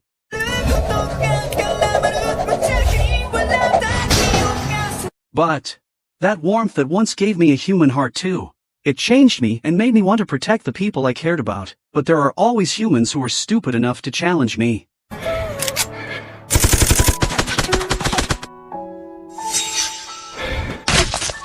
And by this time, Jijia is extremely scared, asking me to take her away from this horrible place. I thought I could rid myself of human emotion, but in the end I realized I still couldn't. It's so annoying. I feel like I'm going to grow a brain. Forget it, let's send her home for now and fight again somewhere else. Even if I don't have to meet you, I can still feel you alive. I will honor the promise I made to you, even if it means destroying the human race. Steel awakens inside Ajin, controlling researchers walking like zombies. But strangely enough, Steel doesn't fully encroach on her consciousness. The officers in the surveillance room see things starting to get out of hand, immediately instructed everyone to cancel the euthanasia program. Turn on Plan B. Killed Steel's host Ajin on the spot. Watching the researchers in front of you keep charging forward, Ajin had a headache. She could sense that Steel was controlling these people. They're pouncing like zombies on the crowd that's trying to shoot her. She can still feel steel trying to devour what's left of her consciousness. She clenches her teeth and makes a bold decision. The intense headbutts are starting to dull the zombies. Then they lose control and fall to the ground. The executives who were going to shoot Ajin looked stunned. They don't know what's going on. Turns out Ajin was trying to knock out the steel inside him and keep the pain conscious. And that's when Steel's voice sounded in Ajin's head. Woman, do you see the status quo? We're in a symbiotic relationship. They're trying to kill you, and I'm trying to save you. Did you eat too many kimchi and get a bad head? Steel kept nagging her in the back of her head. Ajin snarls, shut the fuck up. It's so noisy. Almost made myself unconscious with this one, but the steel cacophony finally dies down for a moment. Look at the pistol on the floor. Ajin remembers what the black-clad officer said. The life of the world and the life of you alone. Ajin then picked up the pistol on the ground and put it to his head. She wanted to end her life to save the world. Now Steel's in a hurry. It wants to stop Ajin, but there's no way to control her body. What do you want, you crazy bitch? Now we're all gonna die. What are you doing? Seeing that it's Zirin's arrival, Ajin, who had been so nervous, couldn't hold back her tears any longer. Zirin, the idiot, just looked at her. He don't know how to comfort. And then a voice sounded. It turned out to be the officer who had been sedated earlier. Why did you stop him from killing himself? Ajin is now a steel host. Her very existence threatens the world. She has to die. Zirin, however, doesn't care. He asks Ajin if that's why she tried to kill herself, because of their bullshit. Next thing you know, Zirin is pinching Ajin's hair and telling Ajin not to be stupid. Don't think you can save the world by sacrificing yourself. The greatest threat to the world is not you, the existence that can threaten the world. Since ancient times, only human. How many species have been gradually exterminated by the presence of humans? How many environments have been destroyed? That's something only they humans know. And what they call the world is just the human race itself. Such a filthy, selfish race of humans is not worth dying for. Zirin strokes Ajin's head as she speaks. So you don't have to worry, you don't have to take responsibility for their sins alone. It's better if they're all dead. At this point the man in black raises his gun and yells, for the sake of the world, she has to die. Even you must die. I'll always keep my promise to protect you. No matter what, you must live. Live for yourself.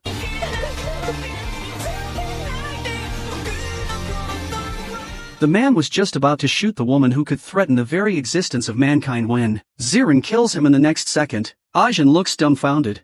She couldn't believe Zirin would kill with that wonderful power.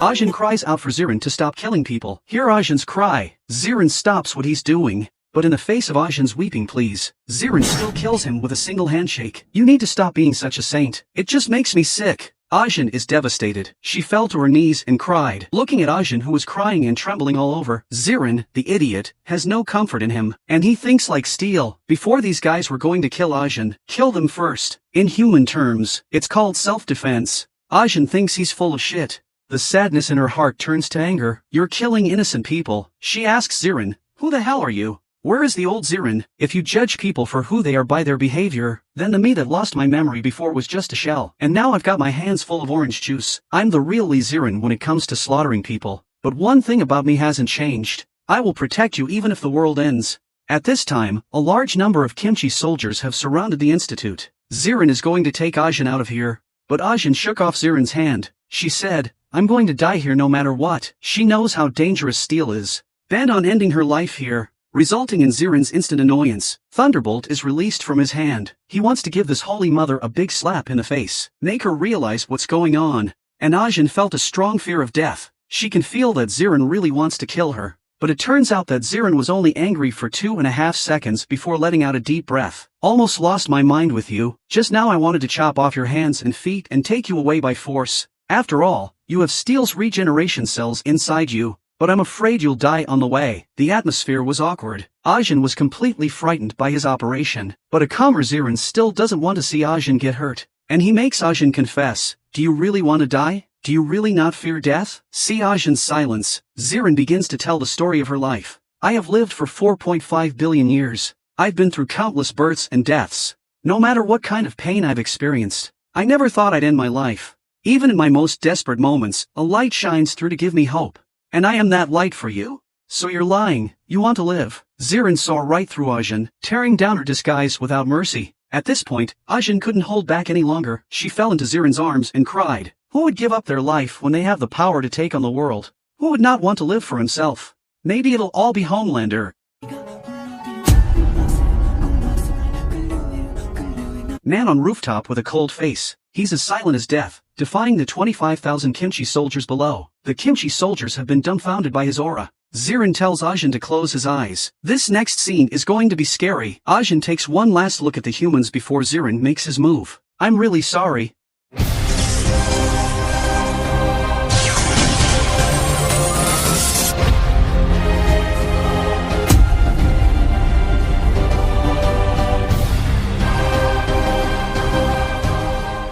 And at this time inside the Kimchi presidential palace, Defense Minister In Shanying asked the president, indiscriminate missile bombardment of Zirin and steel host locations, now those two are a threat to the world. But the president thinks she's completely insane. There are Kimchi citizens and Kimchi soldiers in that area. It's impossible to put a missile there. In the next second, however, Minister On raises his pistol and aims it at the president. Mr. President, when you signed off on Ajin's execution, saving the world with one man's life, that's right.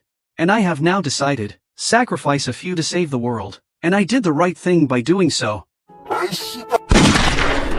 The presidential bodyguard heard the shots and rushed in, only to see the president shot dead. The bodyguard with a gun asks what's going on. Minister In indifferently says, the president is infected with the steel virus, but the bodyguard sees right through her lies. This is a coup d'état. Minister In, however, smiled grimly, so what if it is? Next, several Kimchi soldiers have appeared in the president's office. Then two of the bodyguards were shot into a hornet's nest. Minister On is enjoying the feeling of entitlement, and then she asked the soldiers to bring the president's Secretary General up. The Secretary General is still cursing. He didn't realize it was a coup until he saw the shot president. Minister On told everyone else to get out first. Then he said in a serious manner, the president is infected with the steel virus. She had no choice but to shoot him. The Secretary General was furious. He also saw right through her lies. And he also saw that In Shanying was trying to control the whole country with the army. And In Shanying was trying to get the Secretary General to assist her. But the Secretary General never walks with the wolves. What era is this? And you still come to engage in violent revolution? You can't afford to bring the people to the brink of disaster. It's clear that the Secretary General is a good official, dedicated to his country and his people, but In Shanying just thinks it's ridiculous. What era is this, you ask? There are two world-threatening monsters out there right now, even with tens of thousands of dead soldiers, a time when the government didn't fire missiles either. It's clear that we all know who the source of the virus is. We know that the human race is going to die out at this rate, but you're still trying to bite the dog under false pretenses. This is a time when the government is looking at the people for profit. Maybe that's okay in peacetime, but this is a special time, and we have to use special methods. So, I declare, you are also infected with the steel virus. At this point, a soldier came in to report. After she learned that Zirin had easily slaughtered 25,000 of his own soldiers, he disappeared. And Shanying's back teeth were about to explode in anger, shot the president's body several times. She couldn't calm down until she ran out of bullets. The Kimchi soldier is frozen in place, too scared to breathe. Calm down. And Shanying had soldiers secretly dispose of the bodies of the president and the Secretary General, and told the soldiers to use satellites to find Zirin's location no matter what, and have the soldiers check all officers for steel infection. Her goal was to make the officers subservient to her. If they don't, she'll execute them for the virus. She then silently looks to the president's seat, step by step, walking up to that, the highest point of the power.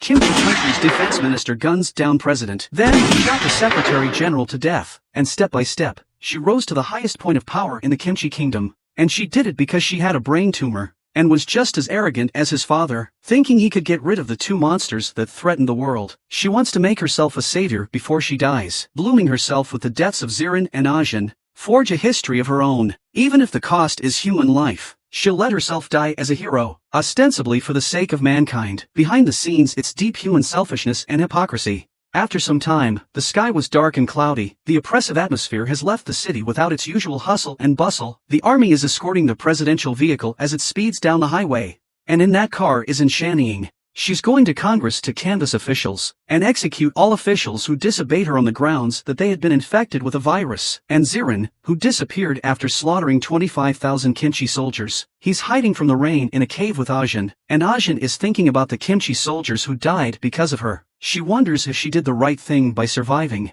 I was the one who misunderstood Ajin before and called her a saintly mother when she dared to shoot herself, the moment she saved all of humanity with her own life. I realized she was really kind, but Zirin brings out the survivalist in her. At this point, she's extremely conflicted. She doesn't know what's right and what's wrong. Zirin told her to wait here for a moment. He went to find food, but Ajin raises his gun and points it at Zirin. She doesn't want Zirin to kill again because of her, but she realizes that a pistol won't kill Zirin, and so she makes her initial choice again. So the three of them are in stark contrast. An angel who would give up his life to save the world, a demon who would destroy the world for her. And the other, she is an ugly human who would rather push her compatriots into the abyss of hell to satisfy her selfish desires. Zirin's size is really annoying. It feels like it's all going to grow a brain. Your death will only accelerate my progress in destroying the human race, but you're still alive to keep the human race alive for a while. At this point, Ajin wonders why Zirin has become so cold after regaining his memory, and there's no human emotion in the killing.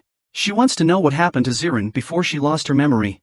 Why this hatred of humans? And this question hits a sore spot in Zirin's heart. It hurts so much. You ask me why I hate humans? The reason is simple. Because I know more about humans than anyone else. I've lived hundreds of millions of years as different species. I'd be in a different position of thinking about human beings. I see the ugliness and selfishness of human nature. Humanity has only itself in its heart. But I also see some human warmth. It makes me uncontrollably like that feeling. And makes me feel happy. But I'm always betrayed when I get that happiness. Ajin can't understand what the other guy is saying. At this point Zirin decides to tell her all about his reincarnation experience. Let Ajin experience what he did from a human perspective. Is it right or wrong? I don't know how long it's been. Zirin finally finishes her story. The heavy rain outside seems to symbolize his mood. Ajin can't believe that Zirin's experience could be so tragic. She understands that Zirin's experience can no longer be viewed through the lens of human morality, because the cause of all this is human. The rain is over. Ajin, who hasn't closed his eyes for days, has fallen asleep in the cave, and her consciousness is controlled by steel for the time being. It says to Zirin, I guess I did the right thing by parasitizing this woman. You won't kill me as long as I'm inside her. And that's when Zirin's eyes took on a murderous aura. He warns Steel, if you dare to completely erode Ajin's consciousness, I will make your life a living hell. But Steel changed the subject. I heard your reincarnation story. You and I share the same goal. Why don't we join forces and exterminate the human race? After I kill all the humans, I'll leave this woman's body. And yet Zirin says, you're lying. Steel thought to himself, he's got him. Is my acting that bad? But what Zirin just said was a scam on Steel. Seeing that Steel didn't say anything, thought it was really lying. You're not going to leave Ajin's body at all, are you? This little trick of exploitation and betrayal is exactly like the human race. Steel, you make me sick. Zirin's eyes make Steel wince. Can't stop the sweat from running wild. It rushes to say that it means what it says and isn't lying, but Zirin no longer cares about his truthfulness. He wouldn't mind having a helpers in the extermination of the human race. Zirin tells Ajin about his reincarnation. After listening to his story, she seems to understand Zirin's mood for killing, but Zirin has no intention of stopping his slaughter of humans, and said that he too had loved humans deeply, on the side of the humans. Loyalty to and protection of mankind. Even the moment you were killed by your master, I'm convinced the master didn't mean it. Until this kind of thing happens over and over again, cruelly taking my eyes. Tortured and bruised all over, the human figure became more and more evil in my head. They use my life to fulfill their sick minds. It's starting to numb me to life, and that's the evil of mankind. Zirin is done talking about it. Ajin says, what if it was all the other way around? Why can't you see the good side of humanity? Don't you still have me and Jia in your story? And the kindly hunter and his old mother? And the woman who fought the whole world for you? Your mom? And how are you now different from the humans who hurt you? You have also killed many innocent lives. Those innocent deaths might as well have been all they were to someone. But then Zirin says, so what? What you call the good side of humanity? They're all just nice to their own kind. That left Ajin speechless. She realizes she has no right to accuse Zirin, but can't let Zirin kill again. And then the two did not speak again. This is no longer good or bad. You can only look at who is right and who is wrong from different standpoints. Ajin asked. As long as I live, humans get to live a little longer, right? Zirin nods affirmatively. Now Steel is parasitizing me. I, too, have become what humans call a monster. Let's go far away together. To a place where no one can bother us, where no one will die. Just the two of us living a life of shame, living like Adam and Eve. Zirin is overwhelmed by Ajin's sudden revelation of his true feelings. He asks Ajin, "Why do you seem to be confessing to me?" But Ajin replied, "That's what I meant." She already likes Zirin without realizing it. This statement makes Zirin's entire being unsettled. It was as if the big shy boy had returned. Look at Ajin's face. Zirin's blushing like a monkey's but, "Oi oi! Why are you blushing, you idiot?" Ajin asked him, "Don't you want to be with me?" Shy Zirin's mouth inked halfway before he said, "I do."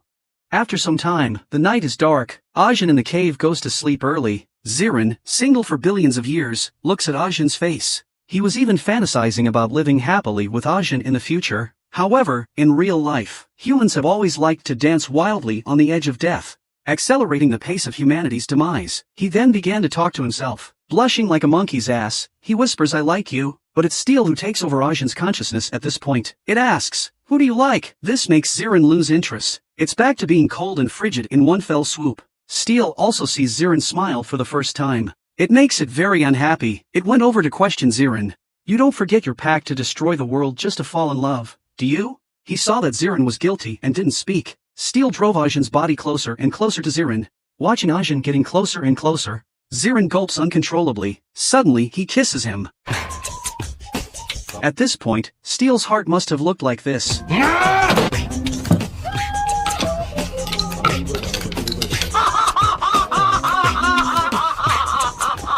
It's over. Zirin kissed Ajin when she was just waking up. What's worse is that Ajin is still awake, and it's Steel who's controlling her body right now. As a single-cell virus and genderless, Steel is now numb. He has no idea what mouth-to-mouth means to a human, but it's a strange, wonderful feeling. It gives you a feeling of spring. Steel thinks to himself, "It's over, I'm not clean anymore. I'm completely sullied by this kid." But the next second Steel is holding Zirin's head down. "Steel, you're not going to lose your grip so soon, are you?" So Steel suddenly woke up. Recall that it had been trying to infest Zirin's body with viral cells before that. But no matter what, the virus couldn't get into him. It's like there's a mysterious force inside him that's keeping it out. But now it seems to be able to enter that door. Steel wouldn't let go of such a great opportunity, forcibly using Zirin's mouth to deliver the virus to him. "I'll take this body of yours. I will be invincible." But Zirin suddenly grinned. Steel instantly feels a powerful aura of danger. It is so startled that it immediately lets go of Zirin's mouth and takes a few steps backward. It questions Zirin, "What the hell did you do?" It turns out Zirin didn't do it to take advantage of Ajin. He was trying to save Ajin by purifying her of Steel cells. But this method also makes Zirin himself feel bad, only to see that his hand has been eroded away by Steel cells. But the next second, Zirin's self-healing ability purges the virus. Steel sees Zirin in action. A tingle runs through his scalp. But there is one thing that Zirin doesn't understand. Steel, if he had just held on a little longer, might actually be able to invade his body. "Why did you suddenly stop?" But Steel gave a simple reason. It had just been born and was afraid of death. Any risk and it'll want to run. Unlike Zirin, who has unlimited life. Numb to life. Steel then stated, "Zirin is not worth risking his life to save Ajin," and it promised to leave this woman's body after it destroys the human race. So when exactly are we going to fulfill our promise? Exterminate the human race. Facing Steel's aggression, Zirin turns her head and ignores it. Steel doesn't understand what's going on in Zirin's mind. Is it destruction or redemption? Zirin then makes it clear that his attitude is one of destruction. But before that, Ajin must be kept safe. And that will be the end of humanity.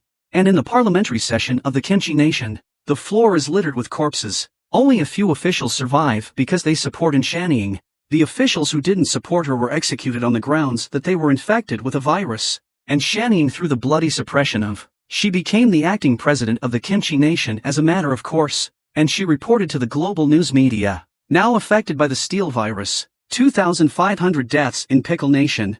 Kimchi soldiers had even more than 130,000 casualties. And the culprit for all of this was a being that modern science can't even begin to explain the definition of. Two beings that threaten the world. One is Steel's host, Ajin. One is Lee Zirin, a monster with unknown powers. And Shannying emphasizes loudly, for the sake of the world, calling on all the major countries to come together to support the Kimchi Nation. As acting president, she assured the nation of Kimchi, she will use any means necessary to wipe out these two world-threatening beings. And Zirin now carries the sleeping Ajin on her back as she searches for a place of peace that will protect her. This life as a human feels strange to him. For hundreds of millions of years he had lived aimlessly. There is no desire to struggle to survive. But this life is different. There's a certain desire that drives him. What is that desire? Zirin doesn't know either, just starting to look forward to it more and more.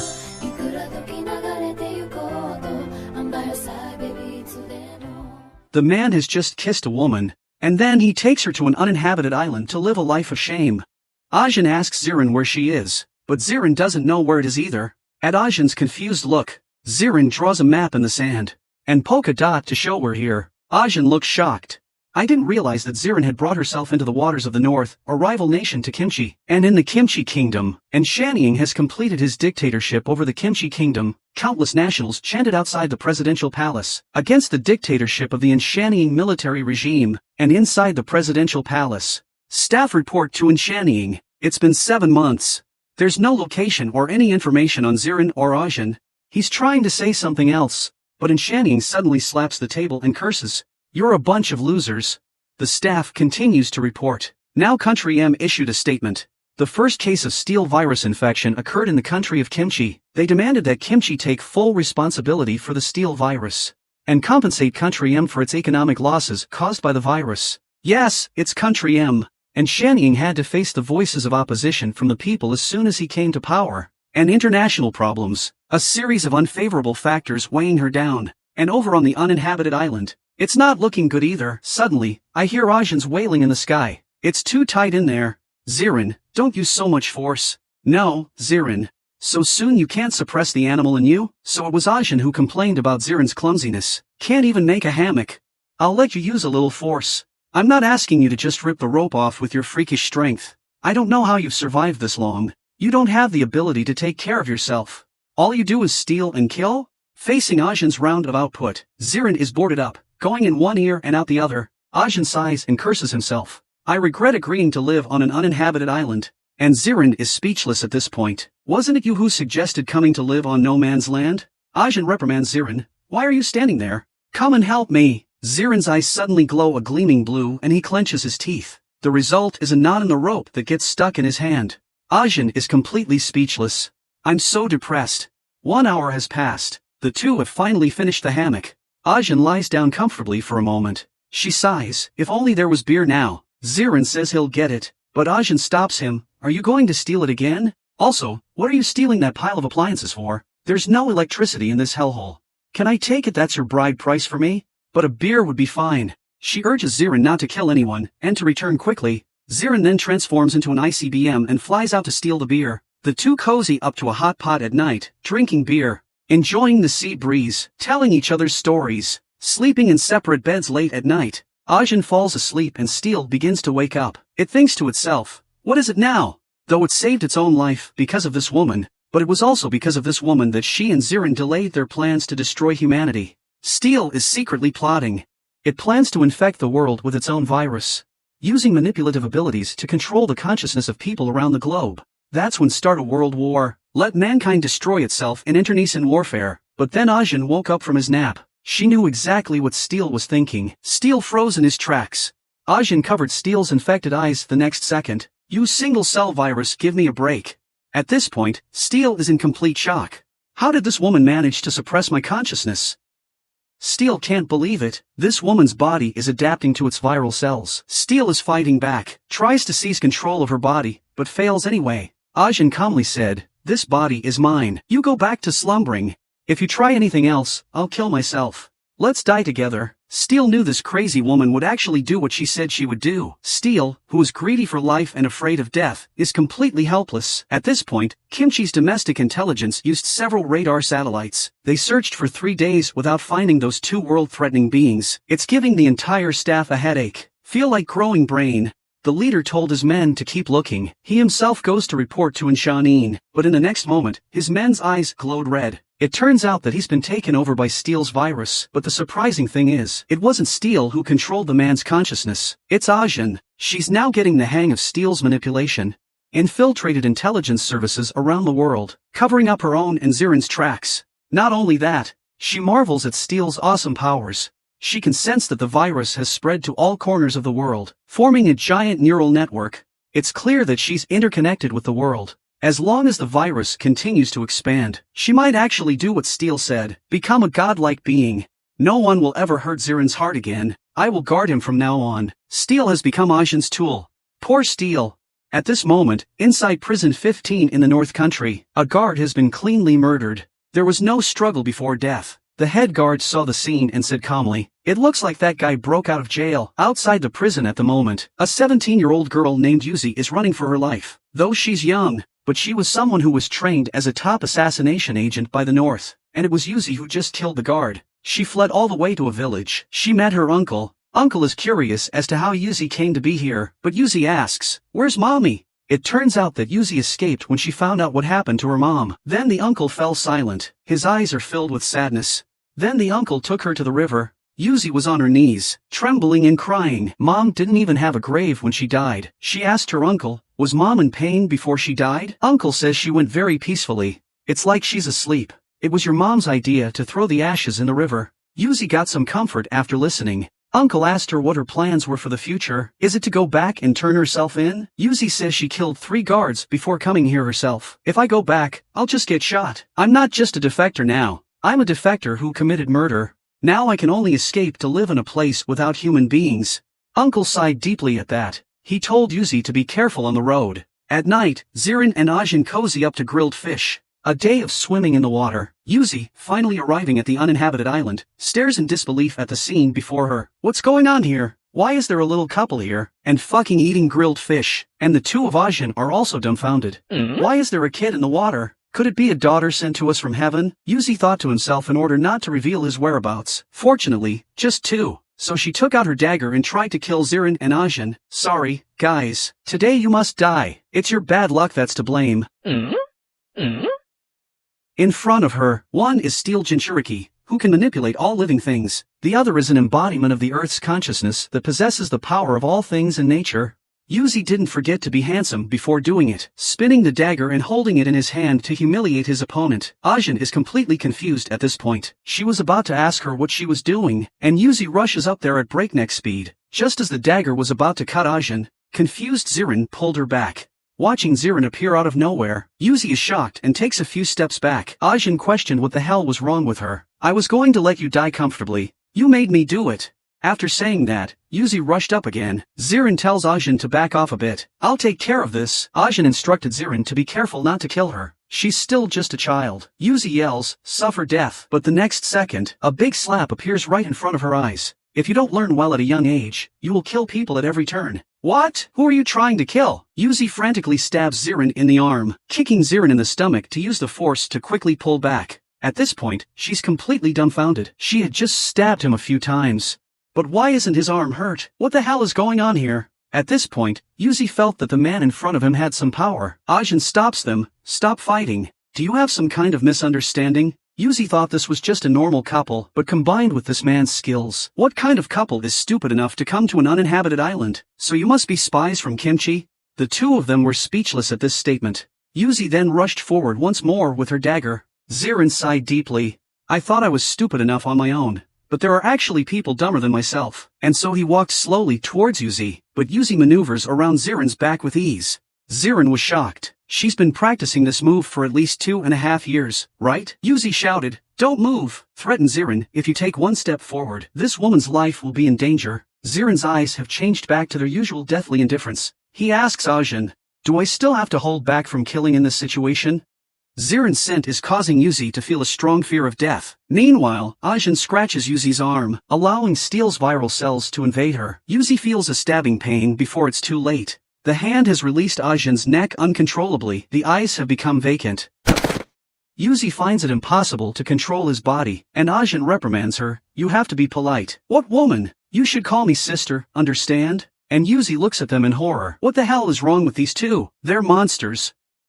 Then she turns to Ziren and reprimands him. You don't really want to kill her, do you? She's just a child. You can't be this cold-blooded. In the face of Ajin's preaching, Ziren is impatiently going in one ear and out the other, and Yuzi just kneels dumbfounded. She looked at the two men with fear in her eyes. She has no idea why she can't control her body. She whispers a question. What the hell have you done to me? With those words, they remembered that there was someone else here. They looked at her with dead fish eye. Turns out Ajin just cut her arm. The steel virus has invaded her body, taking control of her body. Ajin's head feels big at this point. I don't want to kill her, but I can't bear to kick her out. Are we going to have to live with 3 people from now on? Zirin was dumbfounded when she heard this. Immediately and angrily, he disagrees. Didn't we agree that it would be just the 2 of us living a life of shame? Just as Ajin asked him what to do then, Yuzi suddenly yells, "Kill me. I will never give in to you and beg for mercy." These words silenced the air once again, and so, the 3 of them looked at each other with wide eyes. Zirin is the first to break the ice. He voices his approval of her idea, kill her, but Ajin just told him to shut up. She looks at the Yuzi under her control and sighs. Steel's powers are so useful.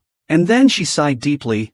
To Yuzi, she said, "You're very brave. I can kill you with the flick of a finger. So are you ready?" But Yuzi still won't say a word. She'd rather die than give in. Ajin says, "I'm going to count down to 3 and kill you if you don't back out." But Ajin was just about to open his mouth to count. Yuzi begged for mercy. "Don't kill me.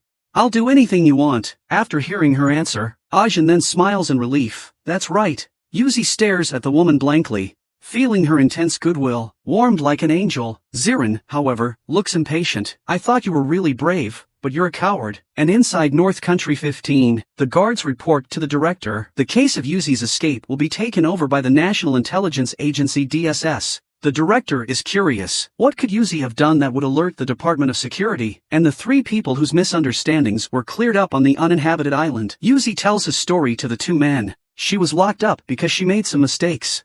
And then she escaped. But then I ran into you 2 monsters. And then Ajin said to her, "What is your crime?" To be able to put a minor child in jail. Yuzi confessed. She was a teenage agent in the north. One mission was to escort a geological researcher. She accidentally disclosed classified information about the researcher. Yuzi then rattles off a series of years. "Listen to the years," she says. Zirin looks confused. But Ajin, who was a researcher, got a chill down his spine when he heard it. That's when a volcano erupts. Yuzi was also jailed for revealing the year of the volcano's imminent eruption. And at this time, within the intelligence service of the Kimchi Nation, a person not infected by the steel virus finally used the satellites to locate the 2 monsters that could threaten the world. The staff yells. They're on an uninhabited island in the North Sea. 1 hour later, an old commander inside the North Kingdom's military headquarters is watching a video of Zirin slaughtering humans. He can't believe such a monster exists in the world. And Shanine is on a video call with him. She says, "The 2 monsters that can threaten the world are within your waters." However, the old man didn't believe the video at all. And Shanine asked him why he didn't trust himself. "Because you staged a coup to take the presidency. Aren't you trying to create a common enemy of mankind to change people's attention?" This statement instantly rendered Shanine speechless. She told the old man to watch his mouth. But the old man doesn't give her any face at all and continues. "Since the source of the monster and the zombie virus is on the island in our sea area, Kimchi will have to pay for the damages to the north." And Shanine froze when he heard this. The old man asks her, "What's so surprising? If what you say is true, we in the north have also been affected by the zombie virus. Something went wrong and you still want to use us to get rid of that monster. Shouldn't we be compensated?" Yet and Shanine said with a cold face, "As long as you open up your waters, no need to lend your hands. My turret army will get rid of those 2 monsters." The old man bellowed, "Bullshit. How can my family's territory let enemy soldiers in? You might as well just declare war." And Shanine wanted to say something else. The old man shuts down the video call. He exclaims, "Video effects are awesome nowadays. It's just like the real thing." He thinks Zirin and Ajin are nothing more than spies for the Kimchi, and had his men send the 649 assassination unit to kill the 3 on the island. The old man didn't realize that his decision had hastened the end of humanity. A day has passed. Yuzi says he has nowhere else to go. "If they catch us, we'll be shot." She remembered what her mom said, "Survive no matter what." Hearing this, Zirin remembers her mother, who said the same thing. Zirin can feel what Yuzi is feeling right now, and felt compassion for her. As Yuzi wept and missed her mother, Zirin sensed something coming from the sea. He puts his hand in the water and triggers the dolphin's sonic abilities to survey the situation. Zirin can sense them approaching. A total of 48 heavily armed men are on their way. When Yuzi heard that, he thought they were coming to arrest her. She yelled, "I'm dead. In my capacity as whoever's coming for me must be assassination agents." Zirin, tell her to be quiet. I'll guard your mom's word. Yuzi knows Zirin is strong, but there's a lot of people on the other side. You're wrong. You have no idea how strong I am. At this point, Yuzi thought to himself, this guy is a fucking braggart. Zirin sneers, as long as I'm around, there is no one in the world who can kill you on this island. You're going to honor your mother's words, stay alive. Human beings are supposed to be able to live on this earth, but because of their blind confidence and arrogance, once again, they're pushing themselves into the depths of hell. At this moment, Zirin is ready to go on a killing spree. Ajin, I know you don't like me doing this, but for me, whenever someone I care about is in danger, you know, no one can stop me. Ajin understands, Zirin is trying to protect herself and Yuzi, and so she nodded, signaling that Zirin could do it. You're asking to be killed. 6 kayaks are approaching the uninhabited island. The people on board are surprised by what they see. Zirin is seen on one knee, touching the water. The other guy thought he was going to surrender, but the next second, the waters begin to stir. The sea, move with the rhythm of my thoughts. Yuzi looked at the scene in disbelief. She asks Zirin what exactly she did. How was it done? Can't you see it? It's very simple. I just made the water form a couple of whirlpools. That way no ship can reach the island. At this moment Yuzi realized, the man in front of me is not ordinary strong, he has power beyond human comprehension. And within the North's military headquarters, the old man commander, unaware of the battle at the front line, is still sipping his tea. A soldier came in to report. 649 Assassination Force mission failed. Only one man left alive. The only soldier left alive is in the infirmary. Already delirious with fear, muttering, it's true, that guy really looks like he did in the video. He's a monster. When he calms down, the old commander asked him what had happened. When he think of the picture, the soldier is once again in a state of deep fear. It took a long time to say that the creature seemed to be able to control the sea. The old man who heard this looked at the soldier's expression. The old commander has to believe that this is reality. Back inside the conference room, he watches a video of Zirin slaughtering humans. He thinks for a long time. Then let's do an airstrike. Let's turn that place into a sea of fire. However, his order for an airstrike was learned by those infected with the steel virus behind him. This time they'll come from the air. At this Yuzi is yelling and screaming, I'm going to die. It's over. Zirin pushes her away and tells her to be quiet. The best eyesight in the world. Ostrich eyes. Fighter 1 has spotted the target island. Requesting fire. Holy shit. What the fuck is this? He can fly. The frigate bird's terminal velocity. Humans die.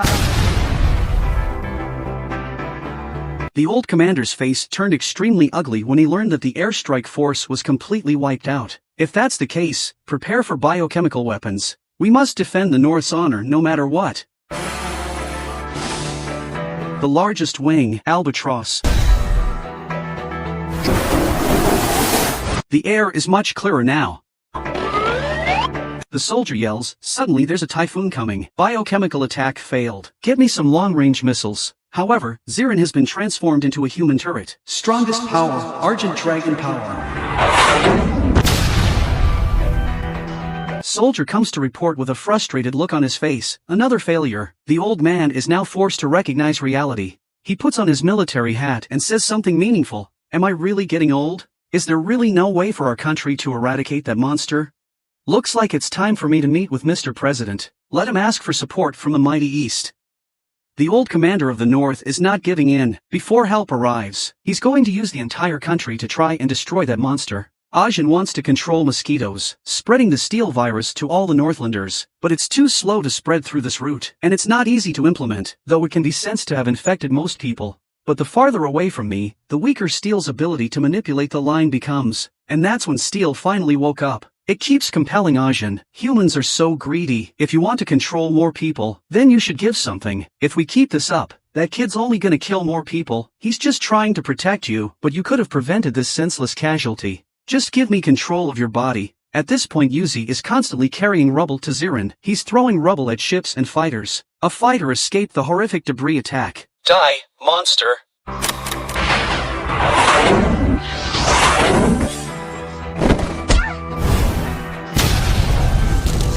Zirin was going to have a little fun with these ants, but clearly these molehills have become a threat to the people he cares about. Fighting for protection is exhausting. Gradually Zirin's patience reaches its limit. Within the government of the Dragon Kingdom, a request for military support has been received from the North, but the Dragon Kingdom has always been neutral. They follow the principle of no offense, no foul. At this point, Dragon Kingdom has decided to wait and see what happens. If that monster does become a threat to the planet, let's wait until then. After Zirin tackles a wave of fighters the humans are proud of, a new wave of fighters and warships appear over the sea.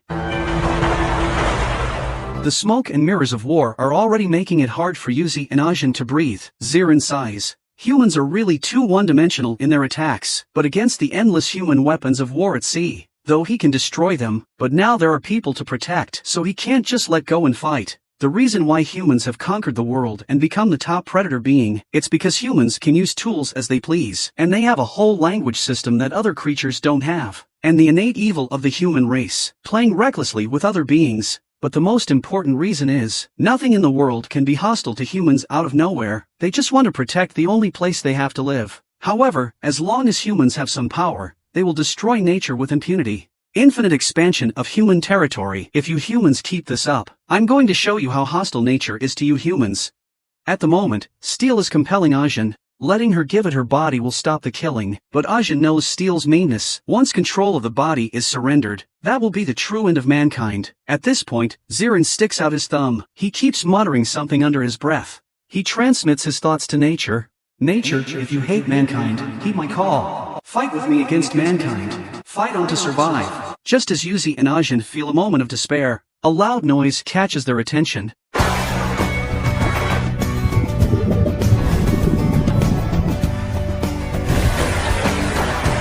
Humans, suffer the wrath of nature, suffer nature's hatred of you well.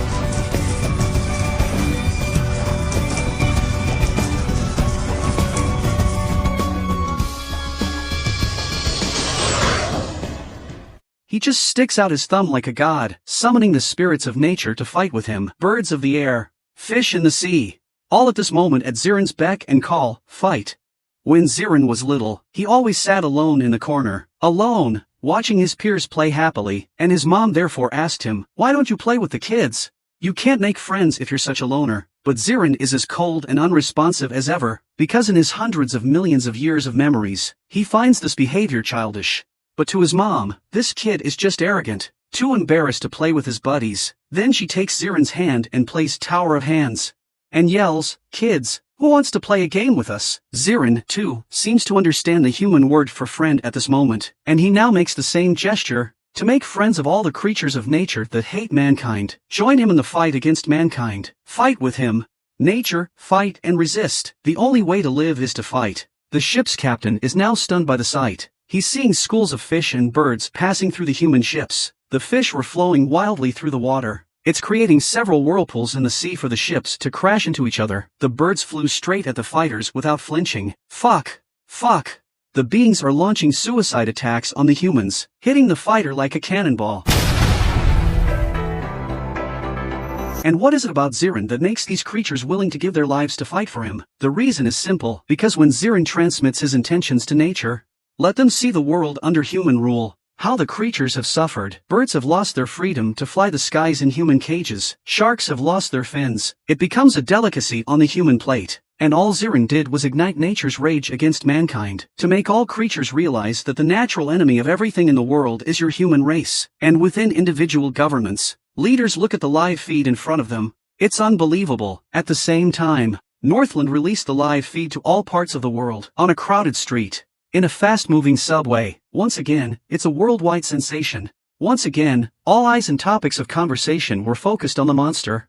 On an uninhabited island, Yuzi's eyes are fixed on a missile. She's wondering if she's dreaming. Under normal circumstances, she would have been blown up herself. But this man actually crushed the missile with his bare hands. This outrageous operation movie does not dare to shoot like this. Gradually, Yuzi is beginning to accept the absurd reality of the world. Then Zirin raises his right hand, and once again, he spread his thoughts over nature. 500 miles in the sky. Deep sea 500 miles.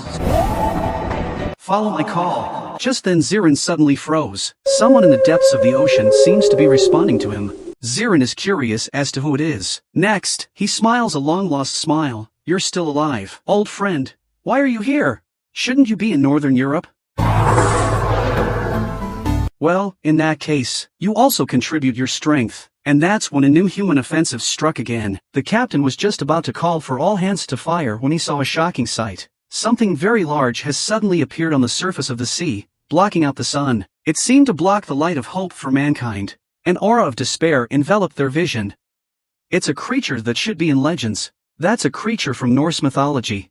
The Kraken, the giant demon of the North Sea. Humans are as small as ants in front of them. You humans think you know everything about the world. Destroy everything, Kraken. Mankind's war machine, now destroyed like a toy by the Kraken's massive body. The wreckage of countless fighters and warships are gradually drowning in the sea. Countless human corpses floating in the water have dyed the clear waters into a sea of blood. Since then, the island has been named Blood Island. Humans always thought they were the masters of the earth. But at this moment they know, the world is not as simple as they thought. They feel the wrath of nature. They don't know. How many more of these horrible creatures are there in this world? Jiejia, who hasn't appeared in a long time, is watching the video of No Man's Land in a coffee shop. She's worried about Zirin and Ajin's safety. And inside the presidential palace of the Kimchi Nation, a staff member reports to Inshanin. A message from the UN. The uninhabited island in the north is officially named Blood Island. And Shanin exclaims, "That's a very simple name, a veritable island of blood." After the staff report back and leave, and Shanin's nose is gradually bleeding. Her brain tumor is getting worse. She was naive enough to think that she could erase the monster on her own, but she now realizes, there's no one in the world who can take on that monster. After a while, the war on No Man's Land has stopped. Ajin and Yuzi have fallen asleep at some point. Zirin, on the other hand, is sitting on her knees, preventing the humans from attacking again. Steel, inside Ajin, exclaims, "This place is like Hell Island." Zirin is stronger than he thinks. He is stronger than its abilities in every aspect. I want his body. But I can't get it anyway. And that guy seems to be less interested in destroying the human race now. He's all about protecting the people he cares about. In the beginning, I was going to use this woman to irritate him, accelerating the extinction of the human race, but the problem is this woman seems to be eating its power. It's too suffocating. There's no escape. I can't fight him. I don't know what the point of my existence is if this keeps up. At that moment, Zirin and Steel are suddenly startled. Suddenly sat up. Steel thinks something interesting is about to happen. He'd like to see how Zirin would make his choice. Will he let the planet be destroyed or will he save it? The thing about this that shocks Zirin and Steel is, the secret that Yuzi leaked earlier, that volcano that was about to erupt. That's Mtibektu on the northern border. A volcano that's been building up for hundreds of years. It finally erupted at this moment.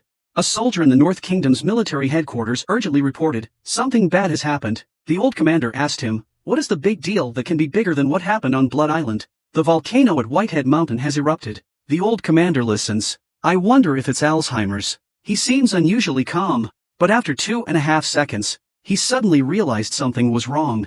It's in People's Square. Due to the eruption of Whitehead Mountain, the stone statue of their leader began to tremble unceasingly. The ground began to shake with it. They're about to face the horror of the apocalypse. Hundreds of years of dormancy in the Whitehead Mountains. It's a moment of catharsis.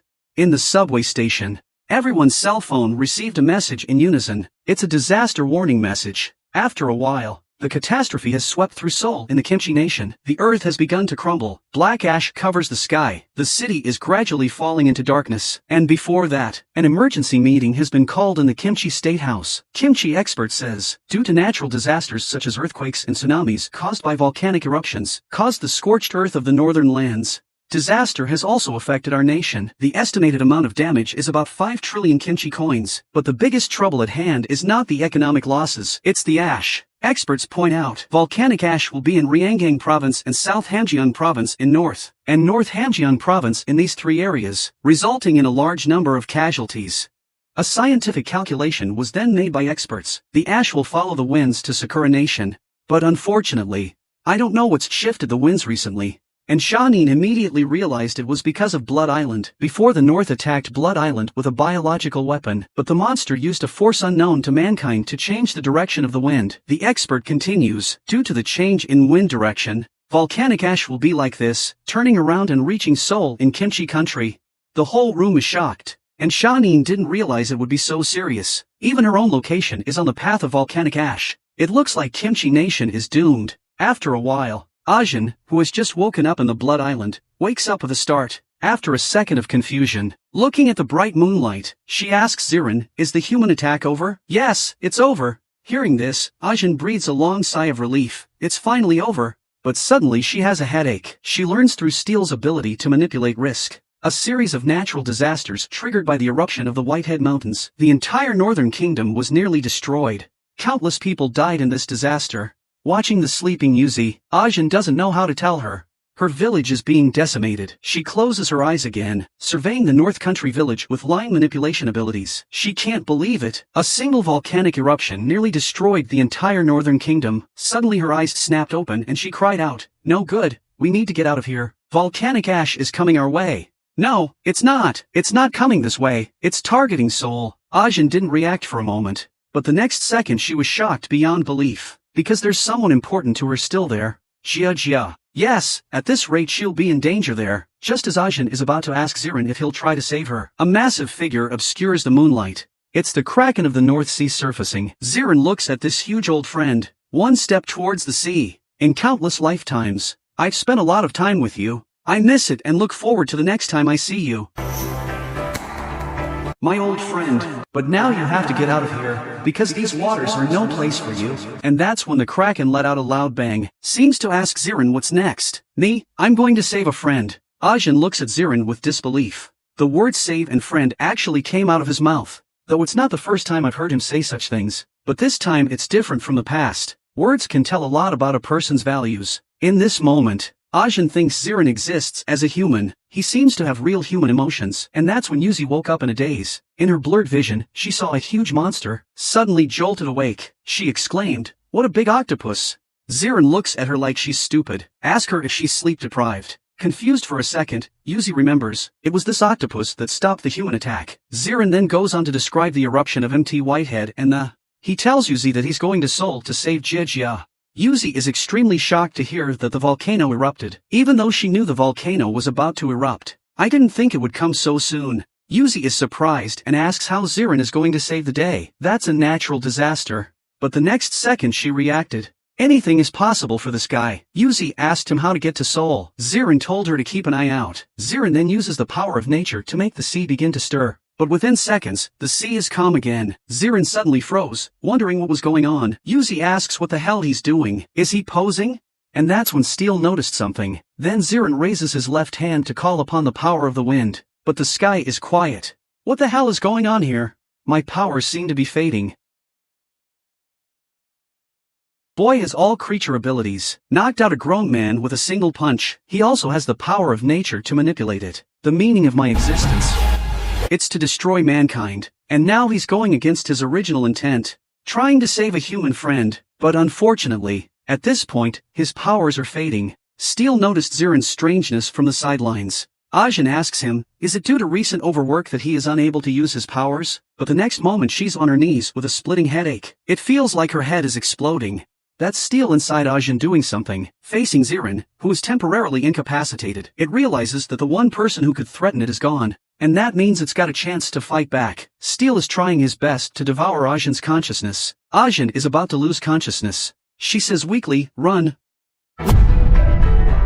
In the end, Ajin's consciousness was eroded by Steel. Control of the body was also taken over by it. "You're a virus." Before Zirin can finish his sentence, Yuzi kicks him in the air. It turns out that Yuzi is now under Steel's control. "It seems you've forgotten the purpose of your existence. Like me, you were originally the judge of mankind. All vermin on Earth should be punished. That's human beings, but you seem to have been abandoned by that mysterious force. And mortals like you now. I don't have to look you in the eye anymore." When Steel is done, he has Yuzi attack Zirin. Zirin evolved the cat's eyes to avoid Yuzi's attack flexibly. Just as Zirin tries to counterattack, his bioevolutionary powers are starting to fail him. Then Yuzi punched him in the face. Oops! The invincible Lee Zirin is in such a sorry state. Can't even beat a little girl. "You really disappoint me. That means you're completely useless. So please go to hell." After saying that, a huge figure obscured the moonlight. The Kraken senses a threat to Zirin's life. After it surfaced it made a loud bang. The smug Steel has completely forgotten that Zirin has a big octopus friend with him. "Looks like I'm going to get slapped into a pulp now."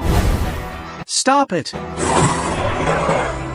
Steel asks Zirin if he won't regret doing this. "To protect your friends, you missed the best opportunity to kill your enemies. Thanks to you, Yuzi, Ajin, and I were able to survive." Then Steel changed his mind. "Let Zirin be human. Watch how I destroy the human race step by step." It's early morning. Yuzi has regained consciousness. Can't remember a thing about what happened last night. She looks around for Ajin. She asks Zirin, "Where did the woman go?" "She's gone." Zirin doesn't understand exactly why her powers are gone. Thinking back on what Steele said, Zirin wonders if she's really forgotten the point of her existence. But one thing is certain, he still hates humans, but it's also humans he's trying to protect. Zirin doesn't understand what's wrong with him. While Zirin was struggling, a human corpse floats to shore. The stench of rotting corpses.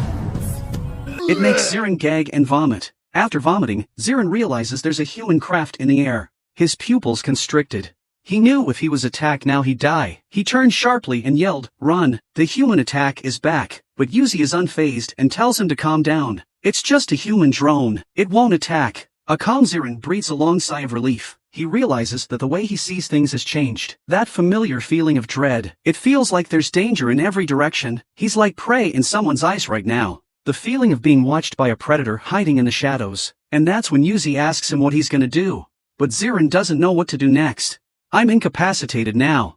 What else can I do?" Yuzi doesn't understand what's going on with Zirin, but the man in front of him is acting like a very unreliable human. Although the enemy has stopped attacking, but one day they'll attack again. Staying with him is a death sentence. But Yuzi recalls the scene where Gaia protected herself before. She grits her teeth and makes a decision, tugs Zirin by the collar and curses angrily, "You little piece of trash. Pull yourself together. Don't you have friends to save? Even if you lose your powers. How do you know the result if you don't try? And, didn't you say that you would guard that woman's promise for the rest of her life?" A flurry of output gradually wakes Zirin up with curses. At this point, a pile of poop hits Yuzi's head, interrupting her output. She rubs her head and looks to the sky, realizes it's a pile of bird shit. At this point, a flock of seagulls keeps circling above them, and that's when Zirin realizes he hasn't lost everything. "Even if I've lost everything, I still have my friends in nature."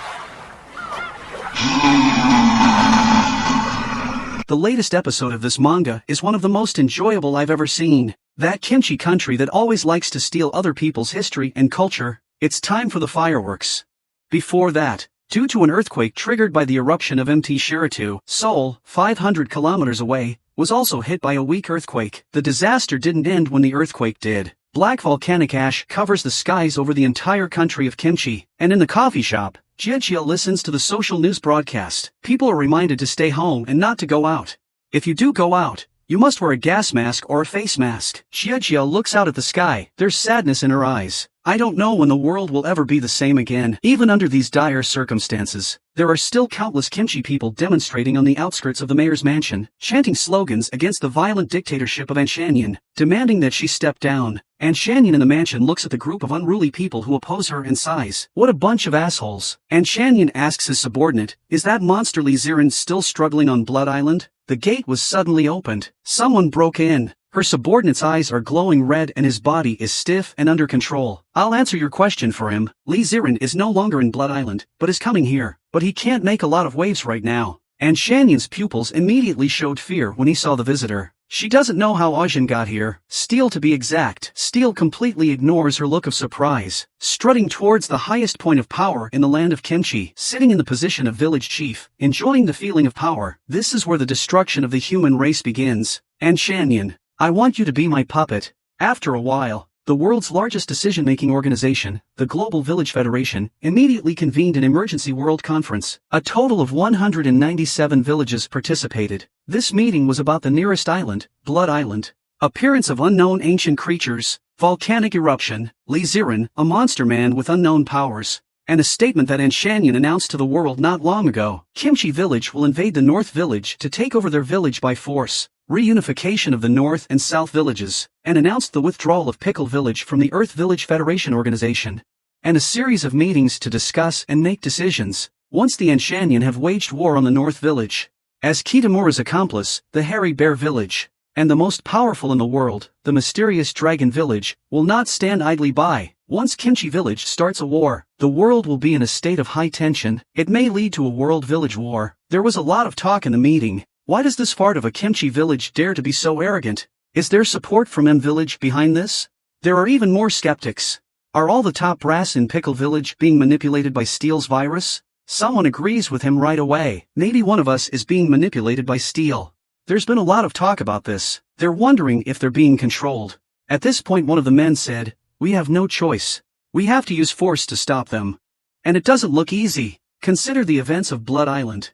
Lee Zirin was originally from Kimchi. It's quite possible that Lee Zirin's invasion of Blood Island was planned by the Pickle Village. The goal is to weaken the North Village, so that Kimchi Village can realize its plan to unify the North and South villages. This speculation has caused a ruckus in the meeting. The chairman of the meeting called for silence. The chairman of the meeting called for a vote to determine the outcome of the meeting. 180 villages out of 197 are in favor. Many of them were manipulated by Steel. And then the chairman of the meeting announced, if Kimchi Village crosses the Duck River and invades North Village to wage war, the Earth Village Federation Organization for the sake of peace on Earth will use all means of force to stop Kimchi Village. Under Gwangwoman Square in Kimchi Village, Seoul, people have gathered to demonstrate. Demonstrators were shouting frantically, "No to war. Isn't Shanyon crazy? This will only make us the enemy of the world." And yet, with a national outcry against it, Kimchi Village, controlled by Steel, dispatched countless war weapons. Numerous warships are on standby in the Yak River. Attack. With Shanyon's attack, the Terran Federation has also given instructions, concentrated missile bombardment as originally voted. Target, Kimchi Village.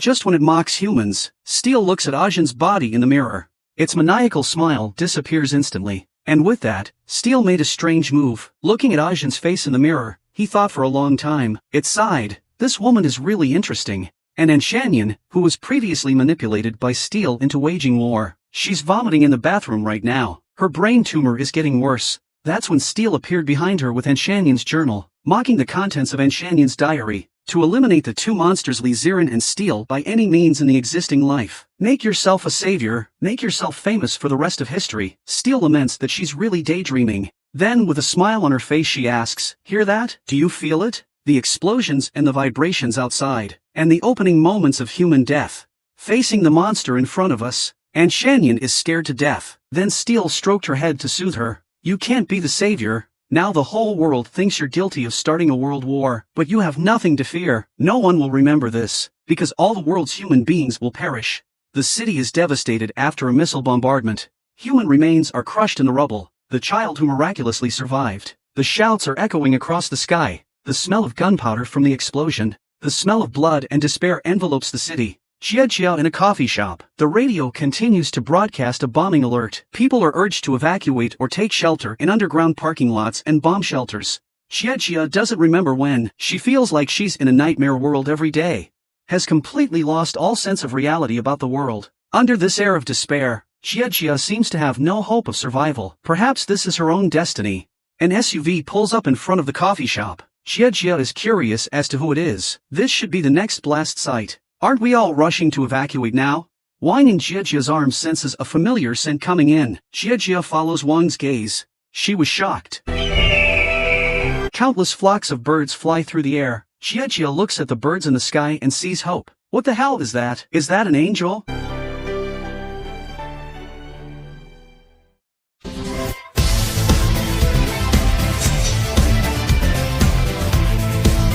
Brother Eagle, let me down right here.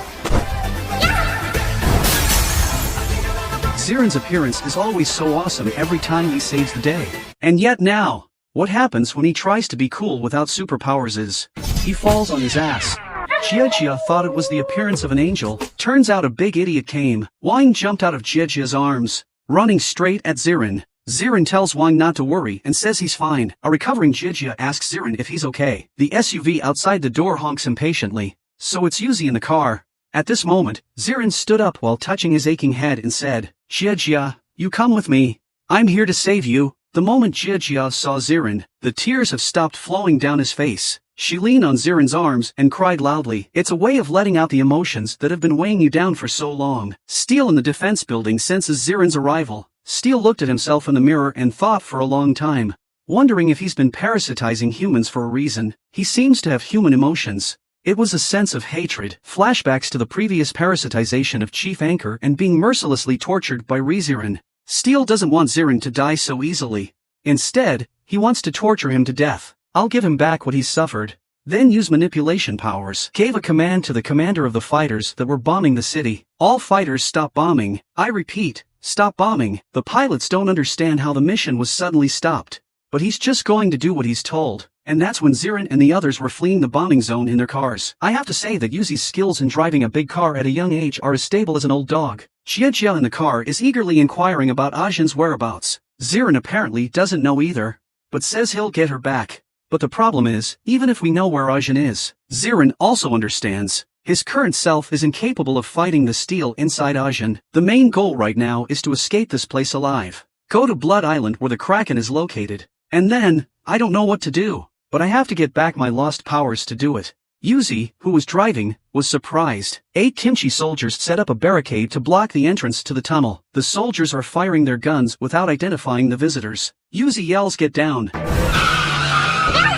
Shoot without identifying who it is. Yuzi realizes they're being manipulated by steel. Under heavy enemy fire, Zirin raises his hand to activate biotic awareness. Countless flocks of birds quickly fly into aid in the battle.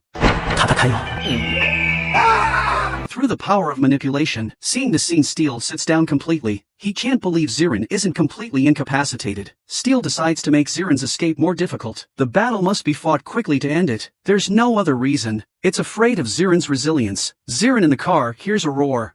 A fighter jet is rapidly heading his way. The missile has locked onto the vehicle. Yuzi's yelling at us to get out of the car.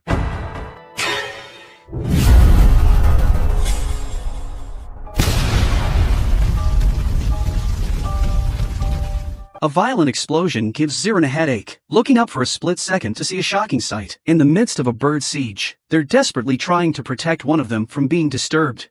And he's aiming for Yuzi. Why don't he just aim for Zirin? Because Steel knows Zirin's only weakness, and that's guarding the people he cares about.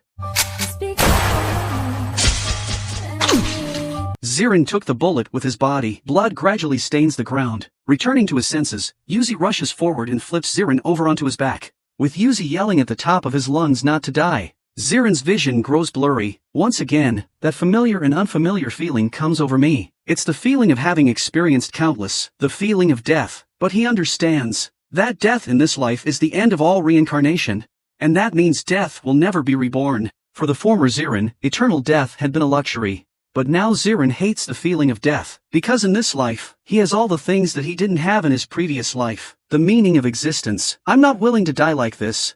I want to live.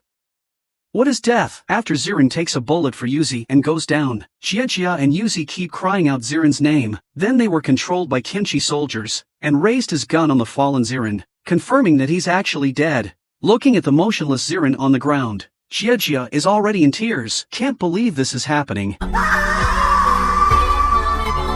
And Steel looks back with enjoyment at the image of Zirin's death. It laments that without Zirin no one can threaten its existence anymore. Suddenly her body trembles. On the dark side her eyes have been uncontrollably tearing up. That is the consciousness of the original owner of this body sleeping in the depths. Ajin's tears over Zirin's death. Back to the tunnel entrance, the pickle soldiers have all but finished the flock, and put Zirin's body in a coffin.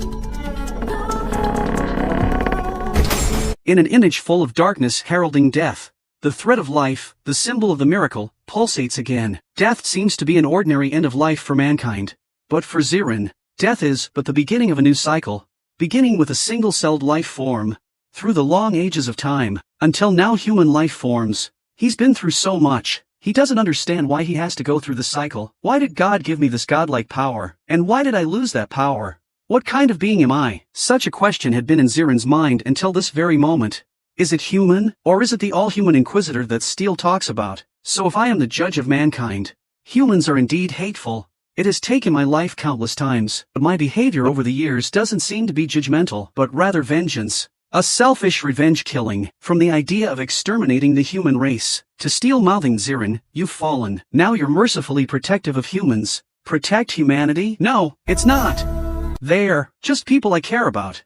That's probably a contradiction. For the first time, as a human, I have human emotions. I'm a coward and an introvert. Fear of losing that hard-won love. There was a time when I wished to be loved. But now I have to walk out of this paradoxical human life, recognize myself, reclaiming the new life. Now I know. Having experienced the objective judgment of all life forms in endless reincarnation, I was forced to choose from a certain will, and I felt the power. It's coming back. Feeling Zirin's breath of life, Steel instantly pales. The coffin in the car begins to shake incessantly. Yuzi, who was sad, gradually starts to get excited. The man who always brings hope in the midst of despair. He's back. At the end of the endless cycle, he's finally found it. The answer he's been looking for. Zirin, who died as a human, has been resurrected. He finally found the answer to the endless cycle of life and death. He realized what he had sensed as a child about the end of the cycle of reincarnation. In this life, death is not the end of the eternal cycle of life. It is the end of the cycle of species. After death, he won't be reborn as another creature. He will continue to exist as a human being. He will continue to write his own story as Lee Zirin. It's also clear, he seemed to have a close connection to this planet. In this infinite cycle of life and death, inheriting the unique abilities of all reincarnated beings, it can even control the natural elements of the planet. He seems to be more of a carrier of all the consciousness of the planet. So much so, that in the volcanic eruption that killed so many people, the Earth went into a brief period of weakness as if it were sick and disconnected from itself, letting itself lose that natural ability for a short time. Steel in the defense building has a headache. Things are moving out of his control, that which can threaten its existence. Lee Zirin, resurrected. Steel uses manipulation to control the consciousness of the pickle soldier, ordering all personnel to concentrate on shooting Lee Zirin. Zirin just lets the bullets hit him on his own, pondering the meaning of the Inquisitor in Steel's mouth. These humans before us are innocent, and they were innocent then, too. All this time Zirin has felt entitled to be able to decide whether humans live or die. But that was all just an excuse to rationalize his angry revenge killings. So, I'm sorry. Zirin, who's not moving, suddenly makes a move. The kimchi soldiers who couldn't control their bodies all thought they were going to die. Really? I'm sorry. After the smoke from the impact explosion, all the kimchi soldiers can't believe they're still alive. And that deathly figure has no intention of pursuing. Everyone in the room has no idea what Zirin is thinking. At this point Zirin's hands are shaking unconsciously. It feels a bit forced to exercise strenuously without a fully repaired body. Steel in the distance is already sweating profusely from the shock. She senses that Zirin seems stronger than ever. She'd like to see how Zirin would hold up in the next scene. There's a roar in the air. It caught everyone's attention. It's the roar of war. He wipes his nosebleed. Having experienced all forms of life, he sees the world in a different light, but never with a human perspective. The world seems to have a miraculous ability to maintain its equilibrium. Zirin has always felt that the existence of humans was a mistake that upset the balance. At first Zirin thought the point of his existence was to eliminate that mistake, to return the world to the way it was. It's an arrogant idea that's above the human race. But this life, Zirin, who experienced human existence to death, seeing the world from a human perspective for the first time, got a different idea. The wrongs of this world. It's me. But the so-called balance, judgment, someone's will. It's all nonsense in front of Zirin. He decided to stop letting these thoughts define his existence. The reason for my existence is up to me. I exist for your sake. I miss you. I want. Hug you. And then Steel angrily orders the whole army to fire. So, I'm really sorry. The people who blocked me. Please get out of my way. In order to respect the rights of the creators, this is the end of my video. The original manhwa is finished. Manhwa is better than my recap. Please go to the original site to watch it. Thank you for your love.